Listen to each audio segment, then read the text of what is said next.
Tonight's podcast, as always, sponsored by Boss Brewery. They're only 200 metres from the Liberty Stadium, and they are open from the earlier time of 1 p.m. on a Friday through to a Sunday night. They have a takeaway set up inside the bar with more bottles, cans, and also 10-pint mini kegs for people to pick up and drink at home.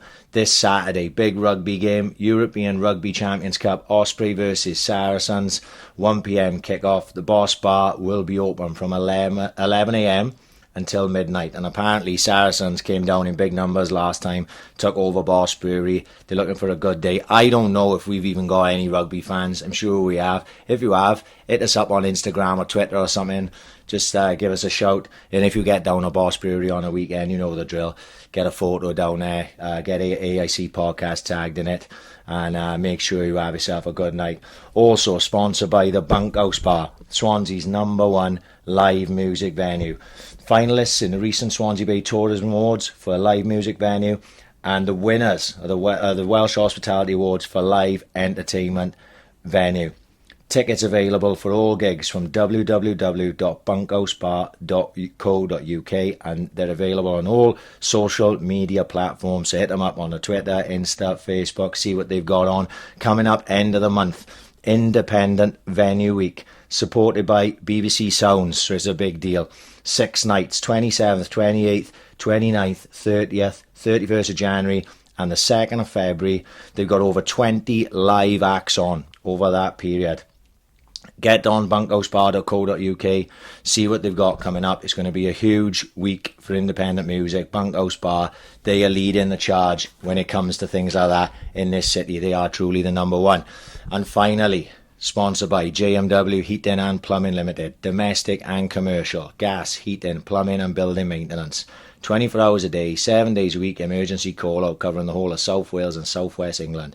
And get them on the email, info@jmwheating.co.uk, and on the phone 0330 100 5286. There's 10% discounts for NHS and military veterans, 5% discounts for Swansea City season ticket holders and AIC podcast listeners. You get a free quotation, they're a safe contractor member and a backseat accredited installer, and also a main sponsor for our guest tonight.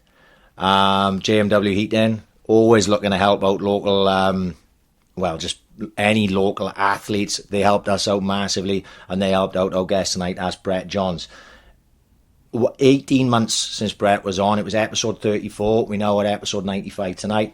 He was one of our favourites. He's one of the nicest guys you've ever met in your life, and he's also one of the finest athletes Wales have produced in the last 10 years. He's back. He's been out a long time. We're going to talk about that. There's been injuries. I'm sure there's been other things going on in his life. He is fighting in 3 weeks' time, so we're going to talk about that. This is episode 95 of the AIC podcast with Brett Johns.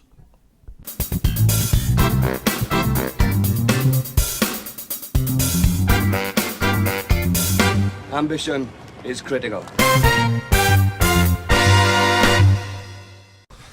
I'm glad I come dressed up now, see? Yeah, because I was in the house. Yeah. I was in the house, and I was like, right, Brett's coming from training, so will he turn up like in his training gear? Well, last time he come over straight from fucking jiu-jitsu. He smelled like my old man's rotten fish. You know what I mean?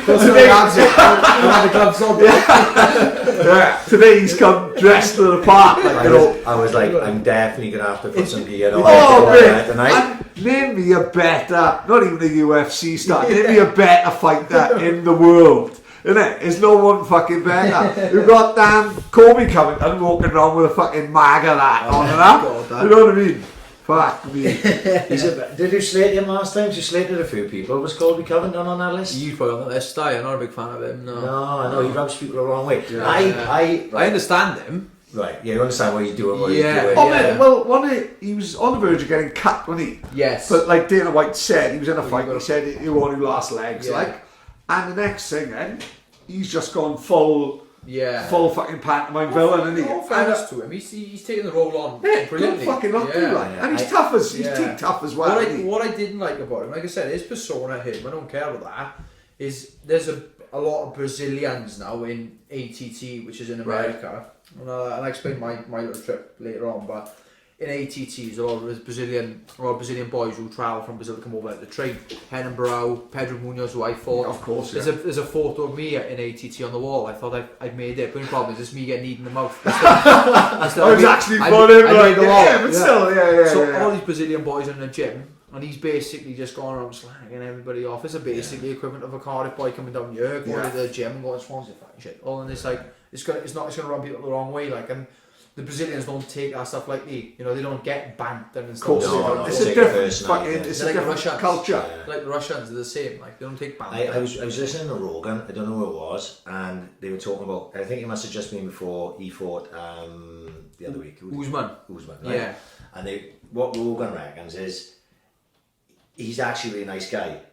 But it's all just a character. And he said he's actually taking the piss. Because he said there's no way in the world he would dress like that normally. Yeah. Because he said his suit is like a fucking cheap as chips. Like, you know, And I started to see it differently because I hadn't seen it that way before. And I goes, well, imagine he's just having a novel. Like to his mates, he's going, can you believe these fuckers? Believe it. Like, you know what I mean? Yeah, but when you're upset in a differently, fucking nation, you know, it's... That was the first thing he did, don't it? That was one of the first things. major thing He fought after the Sanjos, so a good guy, who's ironically on the same card as me. A brilliant guy. Fucking beat him. Slagged Brazil off in the middle of Brazil in Rio de Janeiro. Yeah. Brazil's a fucking dump. Yeah. And like people don't take that shit lightly. Like you can have fun in games and banter, but they don't like that. And then when he went to Australia, fucking Fabricio were doing it, and they went up to Fabricio and said, Fabricio, we made you this handmade boomerang. He's like, oh, thank you so much. Look, it's Corey confident. He fucking won the thing. Yeah. Fucking nuts. But just don't take the piss for them. Yeah. It's like to me. No. Have you ever seen City of God? No. Amazing. One of the greatest films ever made. As long as you can put up the subtitles, it's up there with Goodfellas, Shawshank Redemption. Oh wow! Well, I got no hesitation in saying great. Absolutely. Classic. It is like obviously with foreign language film. It's like it don't bother me at all. I can watch it. I watch Narcos is all in subtitles. It don't bother me. Mind you, Narcos didn't bother me either. No, good films, good. Who knows? And if you watch City of God, it won't bother you. There we You'll go. be enthralled by it. It's one of the best films ever made. What was that on Netflix? It was on Netflix because it was it was a documentary about it, how fucking big it was in Brazil. Probably the biggest Brazilian film ever. Was it based on the favelas? The favelas. And the drug game and all that. Characters in it. Fucking you know, just got some really good fucking characters in it. I've watched some cracking things on Netflix. Have you seen a new one? Don't fuck with cats. Mate, and 2 episodes in. Right, I got literally got a list of fucking stuff. That. Yeah, but do you know what the most random thing is, right? Because Paddy hasn't seen it yet, so don't. I've done. I've seen it. Right. So we can talk about it. Alright, you haven't seen it all. No, this is the weird thing, right? Do you know how I know that fucking story? You must have remembered remembered it. Understand this, right? Yeah. I've been on MMA Underground for years. Yes. Right. Now I am posted on MMA Underground for about 2 or 3 years, right? As long as we've been doing this podcast, I've not been on it. But for many years, I was on MMA Underground, right? And you know they've got the Underground Forum, yes, and then they got the Other Ground Forum, right? Yeah. So just to explain to Paddy, right? The Underground Forum is all the MMA talk, okay? Right? So someone will start a thread. Brett John's come back. Right? And all people will just be putting in, I think Brett now. And I'm just giving you an example. They talk about all the big fights and all this, and it's just guys like me or you just on a forum worldwide, right? So on the Other Ground Forum, what it is it's off topic, so it's not MMA. Basically, like Planet Swans when they said I was a chopsy fucker. We're basically cheeky cunts. Same thing, isn't but less nonsense. Oh, actually, maybe more nonsense. I don't know, to be honest. But the Other Ground Forum is completely off topic. Like, you know, they talk about anything from films to basically it's like doing this fucking podcast when we just talk about anything, right? And they'll have topics, and a lot of it you'll just scroll past and not pay any attention to, right? Anyway. They had a big spell of these gore films, not gore films, these gore videos started coming out. Yes. Now, this is before WhatsApp and videos started getting sent around. I see what 3D now. Right. What's the video? No, gore. Like, just like any sort of people jump through. Right. Okay. Is that what they call it? Is it? Yeah. So there's these websites, right? They're called like gore.com or Best Gore, right? And all this shit. Or Gore, G-O-R-E, right? Nothing like gore as in go fuck off, right? No, I got my fucking accent again, innit? So they basically these I would click on them now at the time when they talk about some certain gore thing, and I'm not into that type of thing. Yeah. But I'd like sort of get fascinated by listening to the cliff notes or something that happened, right? Yeah. So nowadays it's fucking hell. They're all over the place. What's happening? I'm completely desensitized to it all now, right? Yeah. But Only today a guy jumped off a roof. Off wasn't a it? roof, we and seen, it's yeah. fucking, when you think of a body, like a human body, it's only like bone and flesh. Yeah. And this guy had like intestines all over the fucking road, you know. Yeah, it's not for me really. Like. Yeah. But at the time, it was all sort of new to me. Like, and I didn't watch any of these videos because I would have links to take you to the websites. But like I say, well, my thing was saying. So anyway, you come on one day. And it was just the name of the thread was one lunatic, one hammer, one ice pick. Yes. Right? Yeah. So what the fuck is this? So I clicked on it. Now at the time, right, Reddit or wherever, and all of those people were investigating him. It was on Reddit as well, like Right. Yeah. and it was happening. So I was on this thread. I subscribed to this thread. I never bothered partaking in it. Yeah. I was just reading what was going on. Yeah. And all that was going on while I was reading the thread. Yeah. So the video had come out where he'd Yeah. stabbed up the fucking guy, Yeah. right? But they didn't. They sort of found out his name. I was reading it for months. Yeah. Right. Where they found out that Luke Magniot. And like I say, we talked about that thing, and I didn't know. It was only when someone sent me a link. Yeah. And he saw his name in it, Luke. I went, I know that name from somewhere. I went, fuck me, that's the guy that they followed the thread on the other ground fucking years Back in ago. 2014. It was a while back. Yeah. It was Yeah. a while back. Do you think have we seen Usual Suspects? Yeah. Yeah. No, I don't know. So Kevin Spacey. Kevin Spacey, another sticker on him, listen, Yeah. another fucking corker. Yeah. Well, That at is the on end, Netflix usually. So. oh, is it? I think fucking so. good on that. Yeah. Well, at the end of that, then something happens and explains it away. And that documentary is very much making this Luca guy to be that intelligent. Yeah. And I'm trying to work out whether they're giving him too much credit for the basic instinct thing. He folds his legs in the fucking in the interview room and he's thinking, oh, is it really him? You went to that lawyer and said, well, you look like Michael Douglas. And they're like, mate, this guy could be the archetypal film villain. Yeah. You know what I mean? Yeah. He's like Mr. Glass, isn't he? Yeah. In fucking Unbreakable. Yeah. You're like, fuck, he's planned this like 3 years in I the know. And he was going to the lawyer and saying this guy's been beating him up and stuff. He was made up. It was 3 years before he did it. Exactly. Manny Lopez. Fucking hell. Yeah. Weird. It was a weird thing, innit? Like I say, when I was following it, it was weird. It was like, you know, and like I say, I can't remember if I ever, because after a while, I don't know why I stopped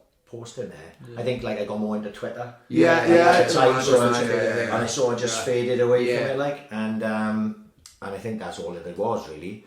Which is about 2014. Now would probably be about right when I started on Twitter a bit more. But I sort of like it's weird because I haven't thought about that since. That then, would be though. mad And knowing all of the a sudden it story just came. before it than seeing it now. Yeah. Because it's brilliant. Yeah. Brilliant. Oh yeah, part well, it's like fascinating. Well, actually, I thoroughly enjoy watching it. Obviously, it's a fucking terrible thing. But Yeah, I thoroughly enjoy yeah, watching yeah. Oh, it's it. fascinating. It's fascinating. Like I couldn't believe how the fuck is he travelling the fucking world? But then obviously he was getting fucked up the arse and probably had 1,200 quid. A week. You know what I mean? So like that's how Yeah. he travel the world like. But fuck me. And look what fucking like the fucking thing that baffled me is how we got found when the guy. What's the chances of that guy being like a news buff when he said I just read news constantly and he looks up and this fucking Sandstone's looking at him like with the fucking you're like if that guy won massively into news no way could have had him like you know. But I always wonder if he did get caught, would he have carried on doing what he was Kill him? doing? Oh, I wonder exactly, that. like, because the whole plan at the end of the day is for him to get caught, isn't it? Yeah, but because he needs then to be again, though, famous. it was he got caught 2 days after leaving Montreal. It was only 2 or 3 days. He got caught. Yeah. He was meant to be in a French hotel for like 8 days, and then he went to Germany. Yeah. They said when they come in, it was them the very corpers, but they were like German, like It was soldiers. cadets, so they berries on and everything. Yeah. Like, They look crazy. fucking nasty, It's one of the few things I actually watched with my missus. She was like, oh fuck, and she got quite into it because my missus thick as a canteen cup. And I didn't have to explain anything to her. And it was, you know, like you say, it's fascinating. Yeah. We made the mistake of letting fucking Tilly watch it. I just went, I'll watch this. Oh, She no. fucking stayed in the house on her own. Fucking Luca Magnotta's on the way. Fucking the postman delivered. She jumped out the bedroom window. You know what I mean? Fucking hell, she's fucking gone. Although I thoroughly enjoyed that. But yeah, I did check if the door was locked after it. Yeah, he's a strange cat, and that first time you see him in like the first episode, he's on that Canadian Mono show, and you look at him and you go, something's not right there. No, of course not. And his mother. Oh, she's fucking. She Drumming will laugh. not have it. She was like, ah, she was them people trying to. What they say, them guys on the internet, they should be disgusting. I know. And they your fucking son's chopping people up. It was that. They reminded me of my old man when I robbed exam papers in the fourth year of Bishop Road. He's still to this day. I think I done it. It fucking breaks my heart. Who's fucking Manny Lopez? Yeah,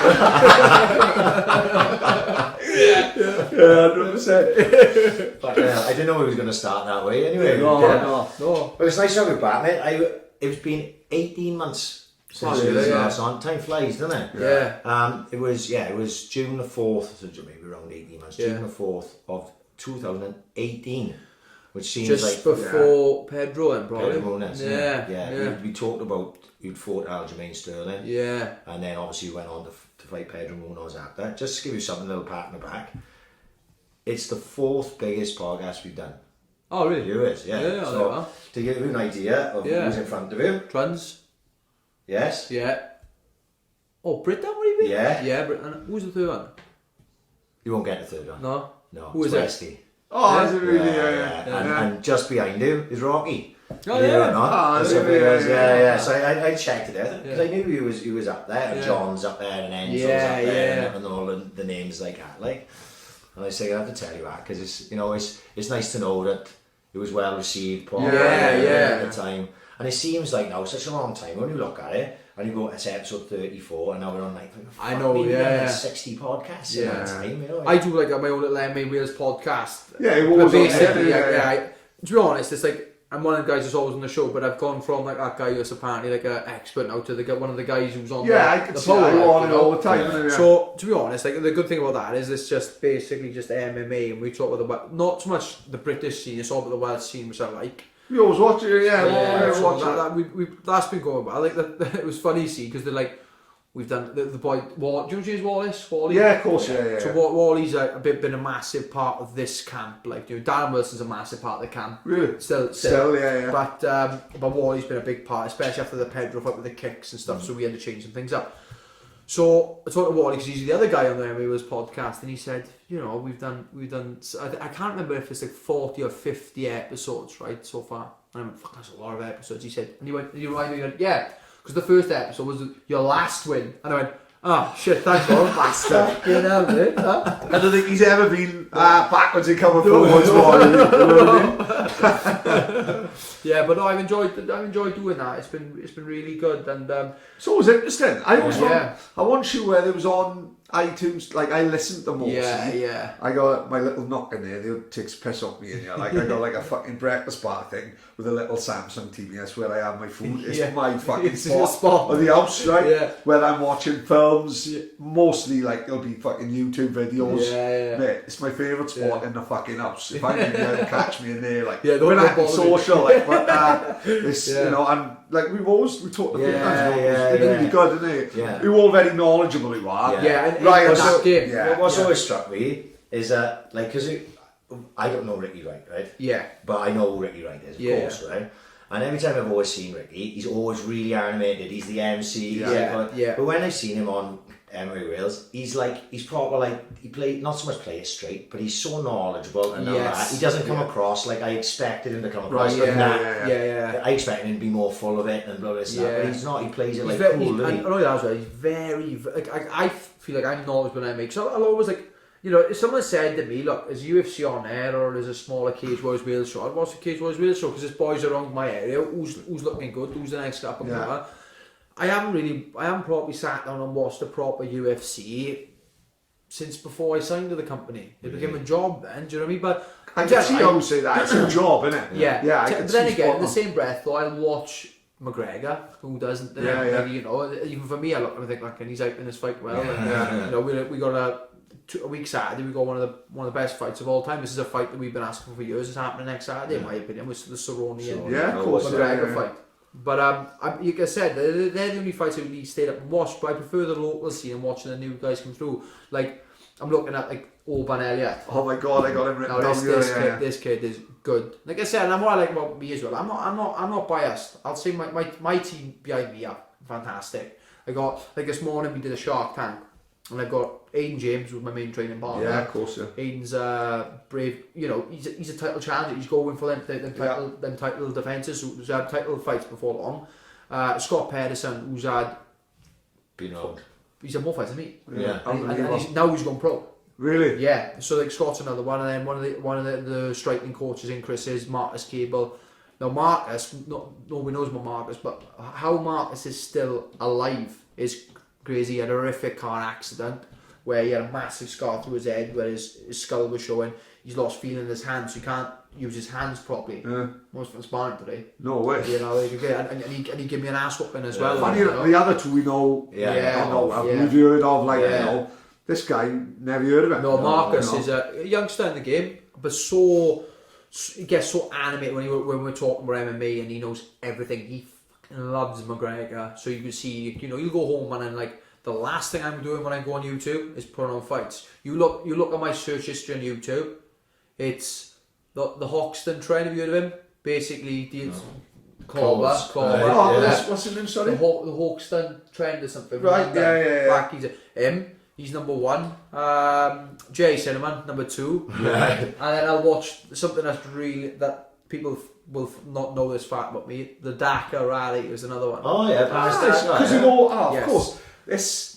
A lot of people who don't know who massive into rallying, like innit? So that makes sense. So Because when you came to my Yeah. house first time, you had the Subaru.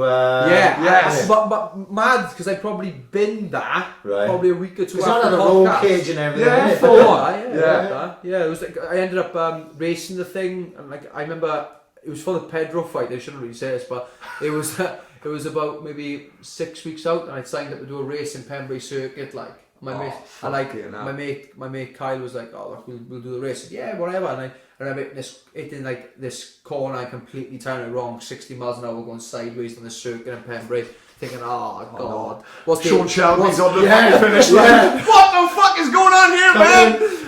This pikey test is fucking crazy. We ended up sliding. Me and my mate Kyle, we ended up sliding about fucking. It must have been 20 meters. We were fucking sliding. I could do this tires, and thinking, I'm just bracing, thinking I'm gonna hit something.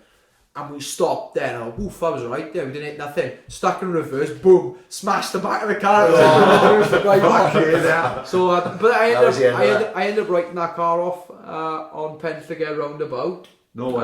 Not my fault. Ford Ranger took me out. Really? When I say it's not my fault, people go, "You see that? It's not your fault." I'm like, no. So Yeah, but who are they going to believe in court? Yeah. He turns up, getting through the window like Daisy Duke, and then this guy's in a fucking. You're lucky you want the roundabout up by Mover, because there's a guy living in it. What do you mean? No, it's like a tramp living. No, the roundabout by the Mover. So we've got the TA centre to the left, and like Asda and all that up to that roundabout. Right by the station? Yeah, by where the Denny's sign is. Right behind welcome, come and have a burger in Denny's. There's a tramp living in it.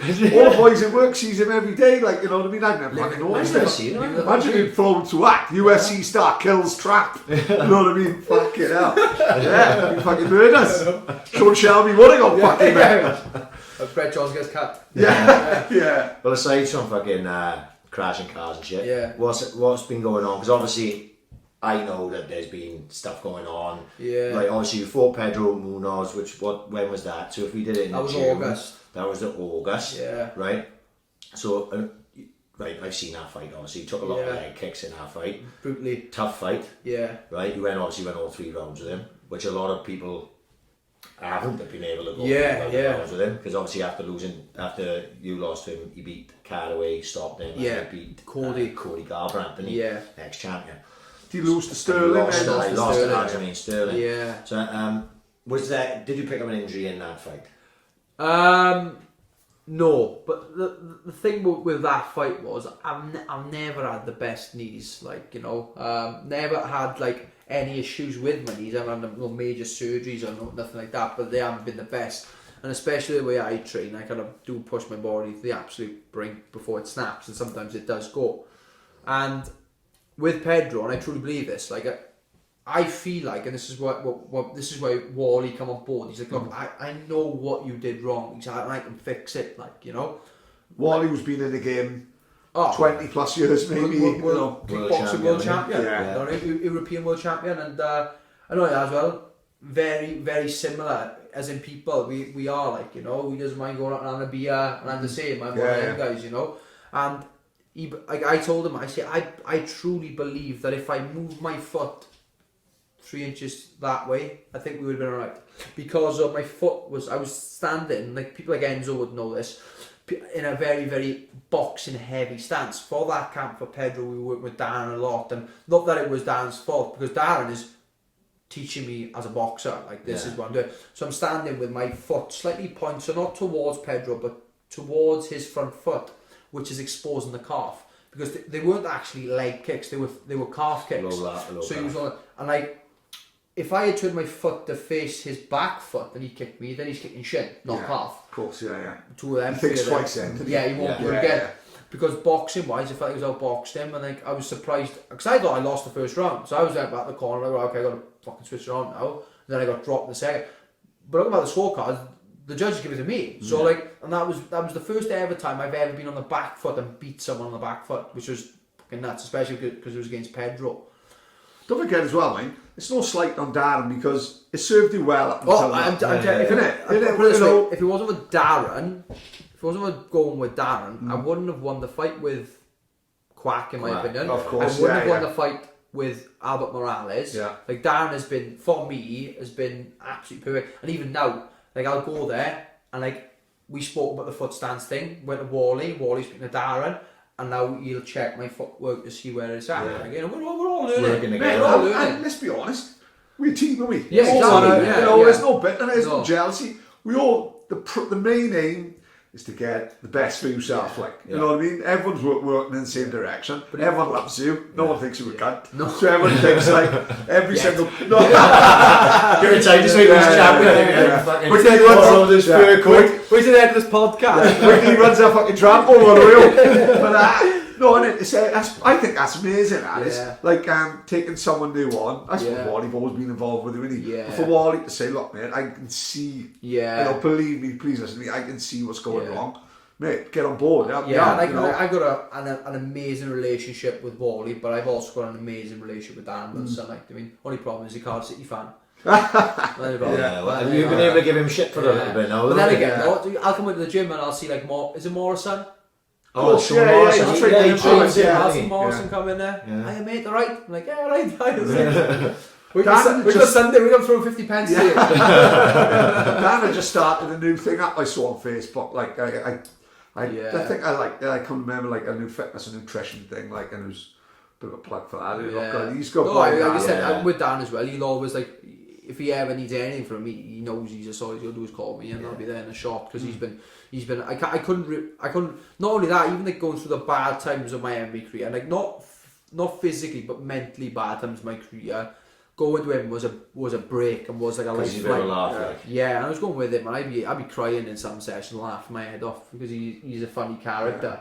I don't think he realises what he's achieved. No, not at all. He plays everything so down. I saw a photo to heap up today of him and two other guys and Freddie Roach when he was out in Vegas with Nathan Clare. You know what I mean? I thought Tom Jones and stuff. When we had him in, he was talking on and he saw like playing everything down. He was on the McGregor Mayweather card, and it's possibly the biggest card. Main event. It's probably the biggest card of all time. And we were like, so Dad, what was it like? And he just went, yeah, brilliant. Yeah. I was like, Dad, you understand, mate, this is the biggest event of all fucking time. And he was like nonchalant, he didn't give a fuck, you know. Honestly, God, I was out there a week before that event, right? Vegas, no way. Like the week before. You must have been mad the week before. Honest to God, I've been to Vegas for 7 times, and the week before that fight, I've never seen it like that. Never, ever.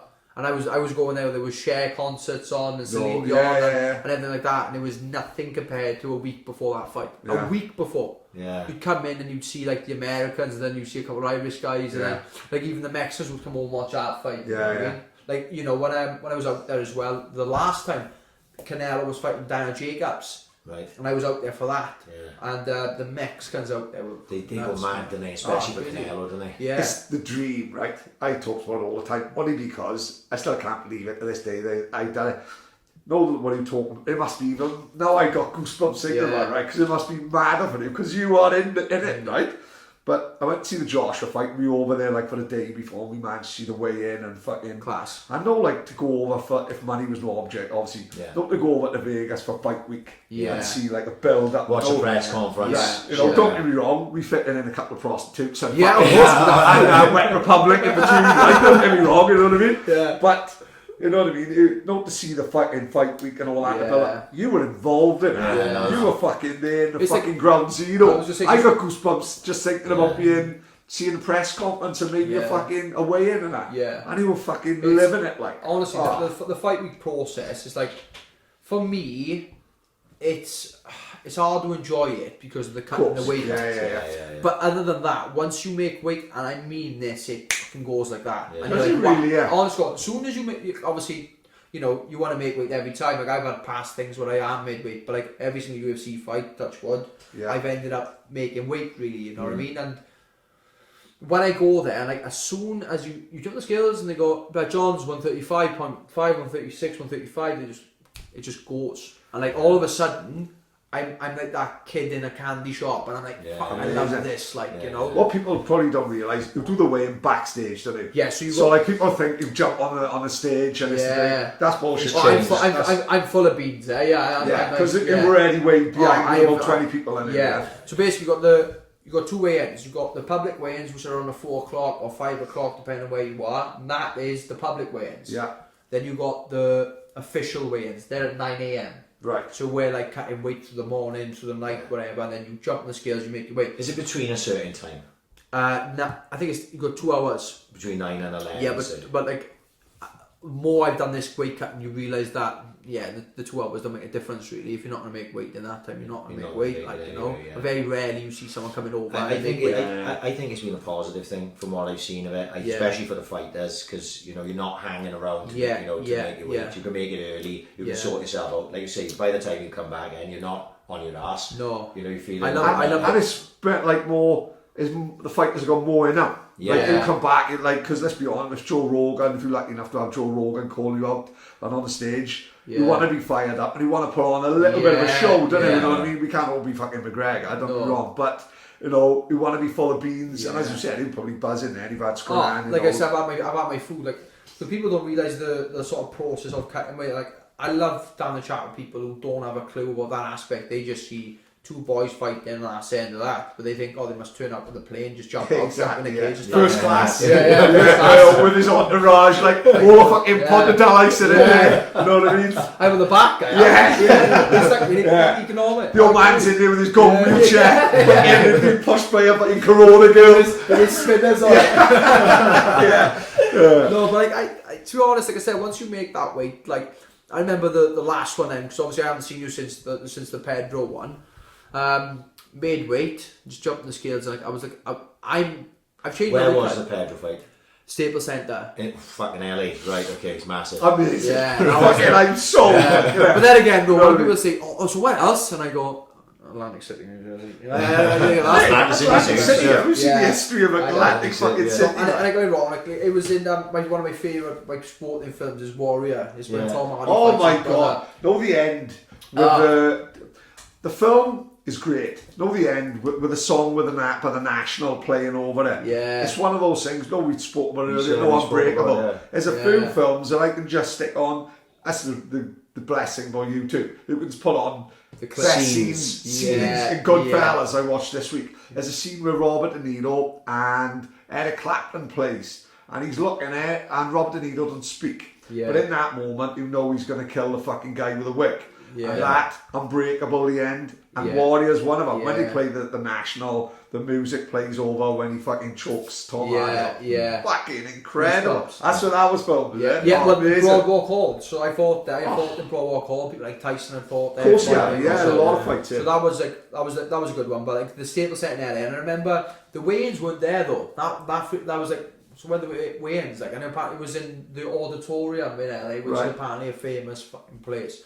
But it was just nuts being there, like, you know. And I remember I was watching people pass me, like Nate Diaz is passing me because they did like a presser for the next couple of events that were coming up. So people like Dan Till was there because he was fighting Tyron Woodley for the belt. Of course, yeah. He was there. Diaz was meant to fight Dustin Poirier, but he ended up walking off stage or whatever. Right. And then they did the weigh-ins to fight, you know, and it was nuts because like I was a massive fan of TJ Dillashaw, and I wasn't a big fan of Cody Garbrandt, right? Okay, fucking meeting them in person is just flipped on his head. Like, I literally, I think Cody's another guy puts a persona on. Yeah. TJ's a dick. Really? Yeah, I didn't like TJ, man. No, No. it wasn't. And like, I remember like the little small details, and I remember me and my brother. My brother followed me ever. He's like the PA. He's amazing. And we were on the street after the fight. I was on crutches. So I'm going for a fucking beer. I haven't had a beer in a week, so I said I'm going for a cider. Yeah. And I crutched myself, and he looked at me, and I was absolutely covered in bruises, and obviously was on crutches. And he looked at me and said, "Don't worry, boy," he said, "we'll get back on it, we'll do it again." Yeah. And I looked at him, I said, "Don't worry, it's at least I'm the hardest in the street." And then Dominic Cruz passed me. Put my head down. But he came up to me and said, like, good fight and stuff. But, you know, it was mad as fuck, actually. At that time, you know, TMZ in America, the news. Of course, famous. yeah. Some guy comes at me, would you interview TMZ? I'm like, well, but yeah, okay, fine. And then he goes, "What's your thoughts on Donald Trump?" I said, "Mate, I'm from fucking the Bond." Like, you know. Mate, ask me how good the fucking buck is cavalry, you know, but Donald Trump like for me. I was like, to be honest, it was that whole weekend. It was surreal. And then me and my missus said, "Look, do you want to stay out an extra week?" And we stayed in. We stayed up there an extra week, and it was good. I think that's the stuff. You get to see around then. Yeah, but what I was scared about was like I'd lost against Sterling, and then I went to New York, and I fucking hated it. I hated being there. I hated the whole thing. My mistake, "You want to go see the Statue of Liberty?" Not really. I want to go fucking home. Yeah. And I hated it to the point where I was going through the custom stuff for the Statue of Liberty. You go through the metal detectors. When I sat down on the step and I broke down, I just cried. I said, she's like, "You right?" I said, "No, my legs hurt." I said, "I want to go home. I don't want to be fucking here." But then I thought, "Oh fuck, I lost his pet. I thought it's going to be the same thing." And it wasn't, because of looking back at the Sterling fight. Out of all my career, when I was 4 years old and now, if I could go back and change one fight and go back with a different mindset, it would be that Sterling fight. I didn't feel like I turned up. But Pedro, I felt like I turned up. I just felt like I come in with a wrong mindset for Pedro. Like I'm 15-2, and I think the 15 fights before, I've come in and said, "Right, Brett, win this fight." And I'd go in and win. And then I fought Aljamain, I fought Pedro, and I changed my mindset. I went, "Right, Brett, go in there, give him a fucking scrap." And I think that's why I ended up fucking them 2 fights up, really. Do you think it's more not to be, like, don't make a cunt of yourself, sort of done, like, you're more thinking, in the 15 before it, you were thinking, "I'm out to win it." Yeah. Whereas with them, you're thinking, "Oh, don't lose too badly, maybe." Yeah, you know, it's just yeah, it's maybe a I doubt. think it just, Yeah, I I don't think it was like, I said this to Chris, I've never gone into a fight and thought, "Bro, you're going to lose this fight." Like, to me, I've gone in and I said, "Do you know what? I remember thinking in my head before the Pedro fight, 'cause it's nuts, because I watched Pedro before I'd even like got into like Cage Warriors champion. When I was watching him on RFA, he was winning world titles. And I remember looking across the cage and seeing Pedro wins and thinking, "Fuck, we're in for a tough shift here." And I thought, you know what? No, fuck it. I said, 15 minutes, but he's going to fucking know he's winning the scrap. Yeah. You know, and I think that was the wrong mindset to take on. If I could go back and change some things now, I would have gone in there. But we talked about this last time you were on. You know, you're still, even though you've got a big experience in now in MMA and you're well known and you've been around a long time, you're still really speaking. What are you, like 17 fights in? Like, it's, still. You've won them all up until Aljamain Sterling. You need to lose, I think, in MMA to really start learning. well, like, at that level. Yeah, at that level. The UFC, like what people got to understand, maybe just watches like maybe the big shows now and again, that UFC is elite, high level, best in the world. Like, it's not like boxing when everything's a bit fractured. And you can go a certain route. Like someone will go the WBC route or the IBF route. You know, with yourselves, it is the best of the best. Like, you know, there's no, because like, how old are you now? 27. Right, if you say when he was 16, right, and be 27, I'm going to be 15-2, and those two were against high level. Sterling's ranked number 2 now, I think. Yeah, he's top 5. You know, and they both went decision. It's not like they walked through him. No. He would have taken that at 16, but maybe because you've been so spoilt and so good, and then you're just used to winning, innit? You know, I have no doubt that's what you get, a winning mentality in him. 15-2 at 27 in MMA, when people just fucking lose. And I'm looking above me. I'm looking at ages now. I think 33, 32. Yeah, spot on. 34, and I got time. I got a bit of time. And I've never ever thought like, I hate this. I never say you win or learn. I hate that, the learn bit. Yeah, you could definitely lose. And like I said, especially for the argument fight, I learned nothing. I learned that not losing, but not performing is shit. But I knew that from past things. So I didn't feel like, but the Pedro fight, my eyes just opened. And if you ask me today, what is my favourite fight? It's fucking Pedro. Really? My favourite fight. Even all the stick, like those leg kicks, They worry me, right? Yeah. No, the when Silva broke his leg, right? Yeah. That image sticks with me more than anyone jumping off a fucking roof and shit like that. Yeah. That's probably because it's the most alien thing to anyone who've even ever done a bit of training, like hitting a bag and all that. Anyone can hit the bag and you know where the punches are coming from. Those leg kicks are fucking grim. And they seem to be getting lower and lower now. Like people are proper positioning them just above the ankle. Yeah. Like, you know what I mean? Because obviously once that happened to me, I'm a bit like a bit of a sponge. Like okay, that worked when he fought me. I'm gonna give it a bash, and I started using them. I'm thinking, fucking, it's getting effective. But now the good fighter will get caught with something like that, and will think, okay, I'll learn that myself, and then I'll start learning it, and then my coaches will try and beat that again. So now we've got a question, an answer to that answer, which is something you want to like do. So when I was in a Wally, I was thinking, like, obviously great kick a Wally, or kick the door frame easy, like, you know. Even now, really? Honest to God, you just hear. Yeah. I sparred him 2 days ago, like, you know what I mean. It's just nuts. You're just afraid to commit in because a foot will just come up from nowhere. It's like, don't mess with the Zoa, and a foot will just appear and smack you. Right, yeah. So, but like, what he said was, like, he's not a big fan of the calf kicks. And I'm like, why? Because he's like, look, just try it out a few times in sparring against one of the boys and you'll understand. And like, with his boys, their foot placement is perfect, and I started doing calf kicks and hurting my own shin. Right. So now you've got answers to these questions now. Well, I was like doing it to people, I'm thinking, it does work, but now Wally's got answers to them questions, you know, which is good. So now obviously we've gone back, you know. I look at the fight and think, right, that was a massive mistake, huge mistake. That's something that the next guy's going to go, don't like a leg kick in. Yeah. You know what I mean? But we've flipped down his head. And I was like, well, okay, not only do we know to block that, but we know to block that, counter that, and try and be offensive off that. And it could well stand you in good stead, because this guy ain't going to be listening to this. What's his name? Tony Bradley. Big fan, Big fan, yeah. But he might look at that and not know what he's learned. Yeah. And imagine he's going into it, all he's got to go by his videos, YouTube videos. Yeah. So you can be thinking, and that little 3 inches that we just talked about, minute things are changing. You look at, like, I'm a big Nate Diaz fan, like, and Nate Diaz, and I look over the years, and I look, when they went into fights, and I was like, they're going to get leg kicked the fuck. Yes, right? They're just going to get, because they never really bothered to adjust themselves for the leg kicks. Their striking was absolutely fantastic, but boxing for me. Yeah. And you would see these guys, and like I said, I watched like Nate Diaz for a while, and I'm a massive fan of Nate Diaz as well. And the Benson Henderson fight, he's got kicked to shreds, you know, and like even although he beat Pettis, but even Pettis was aiming for that. Yeah. These boys, they're so heavy in their boxing stances, especially Nick. They're there to be kicked. Like. Well, McGregor did, didn't he?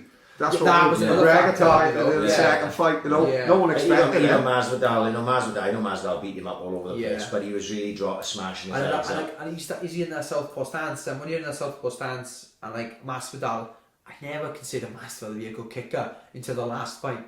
And he's blasting body kick straight to Diaz, and Diaz just doesn't know what to do. And he is tough as nails, Diaz is, but it's gonna take a percent away each time, you know what I mean? And you know, that's the problem with your boxing stance in MMA, you know. And I learned it the hard way in front of fucking 7,000 people. But then again though, I'd never take that fight back. Yeah. If someone said to me, would you prefer to take back the Pedro loss or go back to the fight you won your first ever world title against Jordan Desborough? Which one would you go back and change? It'd be the fight that I won. Really? I think I'd go back to that fight and change things up. I think I did terrible. But that fight, I'm not saying it was the best spread, because it wasn't, because like I said, mentally I didn't go on the right game plan.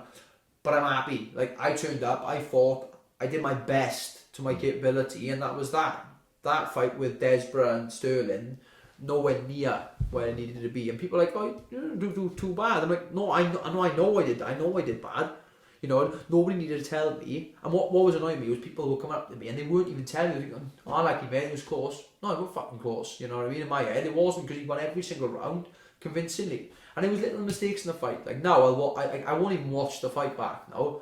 I'll watch the fight, and then all of a sudden I'll get to about 5 minutes in, the phone's across the room. You know what I mean? That's the only fight that I feel like, oh, fucking hell, that was annoying. Like, you know, I'd love to have a fight again, but I'm a long way off that fight. You know, I gotta get. I'm not stupid. I'm not a bad loser because Aljamain, when I fought him, was easily the best. Not like physically looks amazing. Like his fight, in my opinion, he's not a fighter. Aljamain is a competitor, and he has a competitive brain. And I've never fought someone with a brain that advanced before. The way he was moving, he wasn't throwing things like with Pedro. It's like 1-2 left hook, right kick. I knew it was coming before the combo. I wasn't able to stop it. With Aljamain, it was there. Oof, there's a kick coming out of nowhere. Where'd that come from? And then all of a sudden, there's something else coming from somewhere, and then he shoot for a takedown. I was like, it was just mixed completely up. He was playing chess. Like It must be like, as much as it's a physical thing, it must be a mind fuck as well. Not like the stress on your mind, on your brain. Like in that third round, Paddy, honest to God, I was like, you know, you need to win. I've lost 2 rounds. I knew I lost 2 rounds, and I'm like, what the fuck can I do? Yeah. You know what I mean? Although, in my opinion, that second round I threw a flying knee, and I was about a fucking 2 inches away from his chin, and I mean it hit fucking hard as well. And I remember thinking, fuck, if I was just a little bit earlier, you would have been caught with that. But like, at the end of the day, though, hands down, one of the best fighters I've fought. You know, and I'll put my hand up and say he beat the best Brett Johns on that night. Yeah. Physically, I was the best. I had a good weight cut. I physically felt fucking brilliant, and he beat the best Brett Johns. It's just, I can't tell you if I did that fight again, it won't be the same result. But I could tell you one thing, that I wouldn't have the same mindset. Now that was a big thing. But I think we're down the line now. Like you said, you're improving, you're changing things. Yeah, you know what I mean? So, you know, obviously, if you fought him in a year's time, hopefully, you'd like to think, especially yourself, you'd like to think that you were that much better now. Yes, you know what I mean? 100%. Like, even like the last year and a half, I think people have thought like I'm sitting on the armchair, not doing nothing, or going to Swans away matches and stuff like that. But like I like, even when I'm out of training, like I'm not out of training, you know what I mean? Like I said, my normal basic, I'll have the fight now, and then I'll be training Monday to Saturday morning. I go out Saturday night, and then Monday is back to the same thing over and over again until I get a fight, and then that's when it stopped. The drinking stops again. It carries on. You know? What happened then? Why was there this big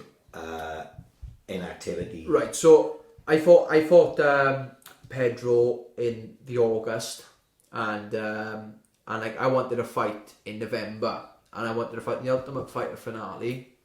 I said, right, the same show that Pedro fought Brian Carey on. Right. I said, I want to be on that show.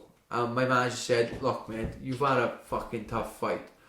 And I asked for that fight, right, 2 days after Pedro. I said, I want back in November. So who did you have in your mind then? Who do you speak to as well? So like, who deals with that? Like, you just speak to your manager and leave him deal with it? My manager will talk to Sean Shelby and get it done. Right, you know, okay, or try to get it done. But like, on my mind, it didn't really bother me. Ironically, it was Caraway. I wouldn't have minded fighting then. Right. You know, I said Caraway.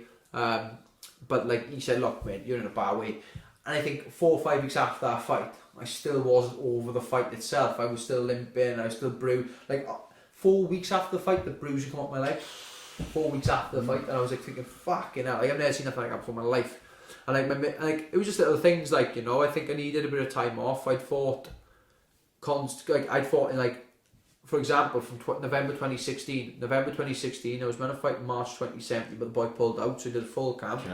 I fought July 2018, December 2018, April 2019, sorry, 2016, November 2017, March 2017, July 2017, December 2018, April, and 2018 in August.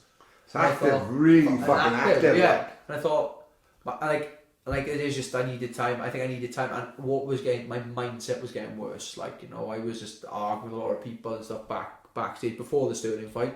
I thought, right, you need to probably take some time off and chill and just kind of get your bearings back about you. And not only that, subconsciously we took that time off. And thinking about it now, I wouldn't have been happy fighting 2 months or 3 months after that fight, thinking like the armor I'd had. Like, someone comes over and all of a sudden you get caught with a jab and you're jail-eyed, you're not used to it because you've just taken an hiding 2 months before. So I thought, look, give your brain a bit of a break. You know, he took some big shots, especially the head kick I landed in the second round. I've never been rocked in a fight before, and I can happily say I don't want that to happen again. Yeah. Literally, I remember he batted me in that second round, but the last minute 30 then I started getting my rhythm. I felt like Joe Calzaghe to kick in the mouth. Yeah. So I was boxing. I'm not a southpaw, but I had to go southpaw with the stance, and I was out boxing southpaw thinking, bloody hell, this is right, this is. And I remember thinking at the time, this is good. And then I was getting overconfident, and all of a sudden put my chin on next minute, then he locked down, whoosh, come up with the kick, and I remember thinking, this is what it's like to get rocked. I've never been rocked before in a fight. I've been lucky, I've had over 20 odd fights and never been rocked properly.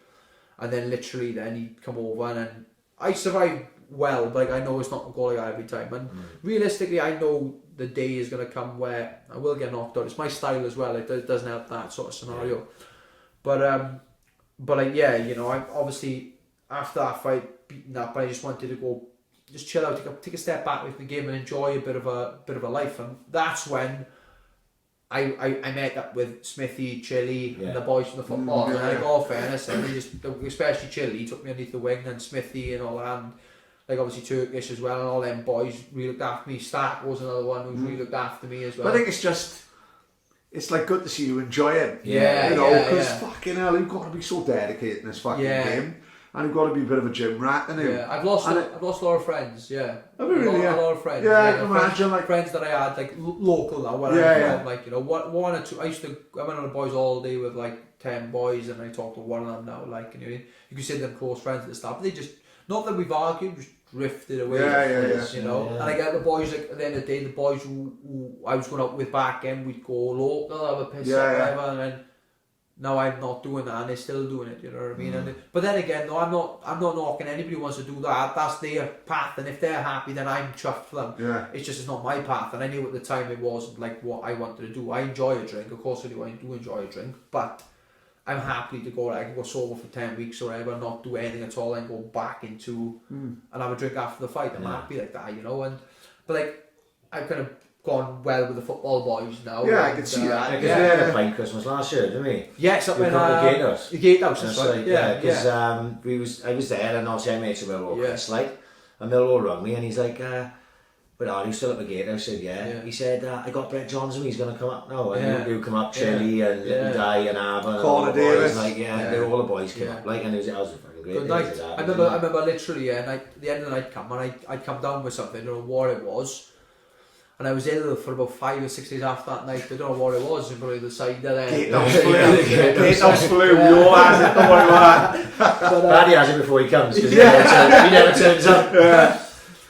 But so we've had a little doing this little period. You know, obviously you've had a little going away with the Swans, and obviously we've had a fucking great old time, haven't you? Because I think everyone now has had a photo with Brett Johnson somewhere. Or I like one. I'll always see my photo on it's like I can't remember what it is. It's like UK firms or something. And then my photo would appear up, and I go, here comes the abuse. Someone will say, look at that scruffy little twat. I know Cardiff boys. But, what a surprise! I like the one. I think it's pretty cool. I took it off my Twitter as it goes. It's the one where you're facing the crowd. One of the boys, Bristol last Bristol City away game, and that was a good day out, because obviously back in February it just went off up there, right? Okay, and I was there in a pair of crutches. Yeah. So we were up there this time, and I remember that you see the police taking the boys a certain route, and I went, I'm not falling flat. I literally hopped about fucking 4 miles. I'm not taking that fucking route. I know where that goes, okay? So I said, right, boys, me and some guy I just met with this boy slope off for the park, and that's where all the trouble happened last time. So we slope off to the park, and we walk to the park, and I'm chatting away, and we get to the other side of the park, and I get up and I go, fuck, it's full of Bristol, you know. And all the boys with obviously their jerseys on. I look to the right, and there's about fucking 30 boys, and they're all wearing CP Company in Stone Island again. I'm wearing a fucking Aquascream shirt and a fucking jacket, and that's literally saying, let's go. And I thought, I'll just kind of walk, and I could see in the distance there was a line of like Old Bill there, and obviously the Swan fans the other side. You see a couple of white jerseys. I said, that's where I need to be, you know. And I remember walking past, and like see the boys looking, as I was walking past, they were all sitting on the wall, and I was walking on the pavement next to them.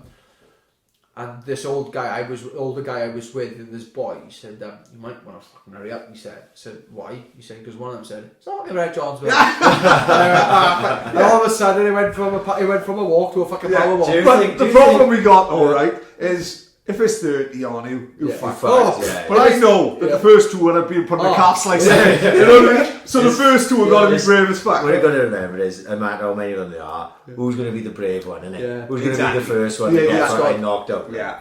Oh, it's got my fast runner though. No, but I loved them trips away, and like we did one of my favourite trips, although like it was a bit of a rubbish game and all that, was Derby away this year. It was like a little draw. I think woman saved the pen. Sorry, Derby. And I went Derby's up. not a bad drive either. We went 3.5 hours. Yeah, I went up with all the boys, like, you know what I mean, and it was just a good day out, and it was nice to be with them boys because I can relate to them. You know, obviously the clothing and like the music and stuff and the football, and like I just loved it, like, you know. And like I said last time we spoke, I was talking about obviously I felt like I was just getting into it, but now it's That like, was different level with it. yeah, you know. Things that they can't, like, we are not hooligans, far from fucking hooligans, right?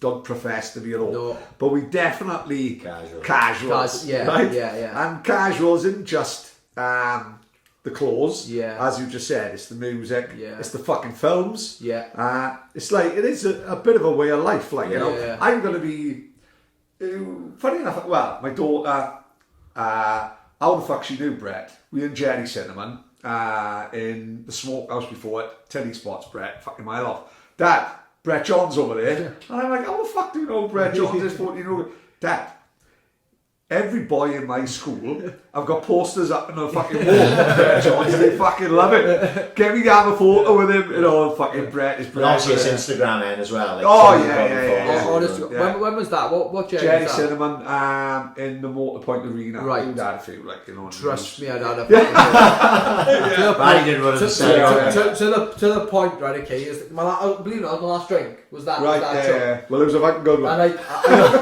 I saw Darren and Chris Bushby up there, and Chris was with my sister, and they got a baby together. Right. Right, yeah. That's We've right. got I mates remember with us. saying We call the last them time the we were Scottish Bushbys, Yeah. because they love Jerry Cinnamon. Jerry Cinnamon nuts. That's funny because we have Christmas dinner, Christmas Eve every Christmas, and we always invite Chris over. Although him and my sister are not like together, he always comes over. He's a part of my family. I don't care what happens. That's great. I think they're great boys as well. Yeah, my mother says it, my sister even says it, Yeah. everybody says it there. And we're all at the dinner table. I'm wearing a fucking Weekend Offender t-shirt with the Christmas dinner table, right? Okay, and I look over to the right, and Chris has got a t-shirt saying Jerry fucking Cinnamon. The Scottish Bushbys, they fucking love him. And he said, he got me Christmas Eve. He said, "Do you want to get last month?" I said, "Yeah." Oh, did I? Obviously, I remember seeing you. I said, he said afterwards. I said, "What did I see you afterwards?" He said, "Yeah, you were in the middle of your fucking Benson Edge flag on off the bus." Like I was on the bus. And was saying, "You sport last night?" I said, "I don't think so." I thought it was on a bus coming home as well. I can't remember. He was on Starkle's bus. It was a great night as that. Yeah. But like I said, my daughter was like, "Oh, Dad is like I said, for my 14-year-old daughter to know Brett is, you like, fucking hell, how do you know?" Dad, she said, "But trust me." Yeah. She said, "In my year in school, everyone knows Brett." Especially the youngsters in the game. Like, there's a couple of there's a North Walian boy who comes down who literally, as soon as I looked at him, he went white as a ghost. You go in the gym to train. Starstruck, like, yeah. To me, it's like everybody comes in the gym. I'll say, Very approachable, I got and nothing, like, no problems, like, you know. And but he was like white as a ghost, and especially the North Walians because they loved all the Welsh thing with me, like, you know, and which is like they look at it as like one of the idols of Wales for like Welsh independence or Wankly and Dŵr, and they like kind of relate me to that or whatever. But I just enjoy being like. Yeah, I've never ever said no to a photo. That's like my fucking thing. I've never said no to a photo. Because one day, no fucker will want one. Yeah, exactly. I know that as well. And it's like that one thing you could do. Like, I remember the first time I met Colin Jackson, right? Okay, and this was like years ago. And I thought, fuck, that's Colin Jackson. Of course, he was massive in the 90s. He was like, and even me as a youngster, like, not that I was into any athletics, but it's a celeb, like, right? Transcended the sport again. And I went up to him and said, "Can I have a photo?" And like, I had a bit of attitude, and I just went, "Oh look, mate, it's alright." I just wanted a photo, like, and that's always stuck with me. And I always think, and that one day you do that to someone else, it's gonna stick with them the way that stuck with you. And I've never said no to a photo, not plan. No matter how hard we try, we can't get anyone to have a fucking photo. We just fucking walking around pubs. Does anyone know who we are? It's like my photo. Exactly. We've got him on the wall like they had in ATT. But thing with the card, We was talking until he was talking today randomly enough. We fucking older, and I was saying, "Fucking hell, do you think I am? I think I maybe should start dressing a bit older." And she went, "What the fuck are you on about?" So what are you on? I was like, I think, as you said, you got on it, and it's changed your life a bit, I reckon. 100%. You know, if you want it, I'll be dressing in the same fucking gear when I'm probably 70 years old, I should imagine. Like Ryan come in today with a fucking, I knew straight away it was a new fucking coat. I hadn't seen him in it before, and I just think it's a way of life. Like I love it when you turn into that football casual sort of like environment when you start ordering stuff to the house and your missus saying, "What's that?" Yeah. And you go, "It's a fucking jacket." She'll not have a fucking jacket. Because either jackets or trainers. In all fairness to her, I don't tell her nothing. Yeah. She goes, "What Adidas pair of trainers you want for Christmas?" And so it's just that point now. Yeah. And like I said, I've got a hell of a collection at the minute now. I've gone What are you wearing today? London's The today. Londons. Yeah, they're the new brand. I got the BC. trainer. Yeah. Like I can only that as well, but I love my trainers. But I also love Diodora, Bjorn Borg Elites. love it. Yeah. And like the reason why I got into the casual movement was because of Nick Love's film, The Business. Amazing film. One of my favourite films. In fact, this Classic film again. I haven't seen it. I got to see that again. I haven't seen that It's in a great- years. yeah. I love that film, and like even the little scenes you say about the scenes in it, Yeah. and you look at scenes on YouTube. Danny Dyer when he's trying his tracksuit top. I love it. Here's Yeah. a couple of Passat, go buy yourself something, and like everybody has to turn up in suits, and he's turned up in like a Fila original like polo shirt and tight shorts. And saying, "You look like a dance player." When he's driving the boat and there's like a Bowie song, getting married or something, getting to church on time, little things like that. And I love that. And like even the actors in that now, you won't believe because of this casual. Tamara-san and all that. Yeah. Because of this casual movement, I speak to a lot of different celebs who are like based in them sort of films. So like Leo Gregory. I was just about to say. Leo Gregory, like, honest to God. Do you know who he Leo is? Gregory is the one with Dead Man's Shoes, is it? No. No. Oh, wait Leo there. Gregory's in. He's in the Firm, the remake of the Firm, and he's also in. No, Leo Gregory. He's in Cass. Right? Oh, he's in Cass. right, No, that's a but good film. people are like, who's Leo Gregory? And he's in Green Street. I'll sorry. say this name, and people are like, "Fuck, is that him?" And I go, "Bother." Yeah. In Green Street. In Green Street, Yeah. He's So one of the he's main born- characters. and He's also in a film now that's on Netflix about like Jack Spot, like the old London gangsters. And Oh, all yeah, that. Once Upon a Time. Once Upon a Once Time Upon a Time in London, London. yeah. Yeah, it's pretty Yeah, good. I got it on my list. enjoyed it. Another thing on my enjoyed fucking it. list. Yeah. Yeah, it's good. And he's with a guy called Teddy Turbo, who was good mates with Dave Courtney, big into the rave culture. Yeah. He's an actor now. He was in Rise of the Foot Soldier. He plays Tate with the Yeah, fucking yeah, crazy Tate, wig, yes, like, you know what I mean? I love that. I think I said another one. Rise the Foot Soldier. I love Oh, Rise of the Foot yeah. Soldier. First one's immense. Yeah, I haven't watched the others, and Yeah. it's because I enjoyed the first one so much. So we got yeah. one Second again. and third. Yeah. And have you ever like got deep into that Essex? Yeah. That Essex Tate boy was thing. a fucking I know, lunatic. yeah, You know, yeah. Jesus Christ. I love that film, but obviously because like Carlton Leach, that's who they're all about in the film, and like the way he just went from fucking this dangerous thing to that dangerous thing to exactly. that. Yeah. And like I said, not that I ever look. It's the same as The Wolf of Wall Street. Like I love these films.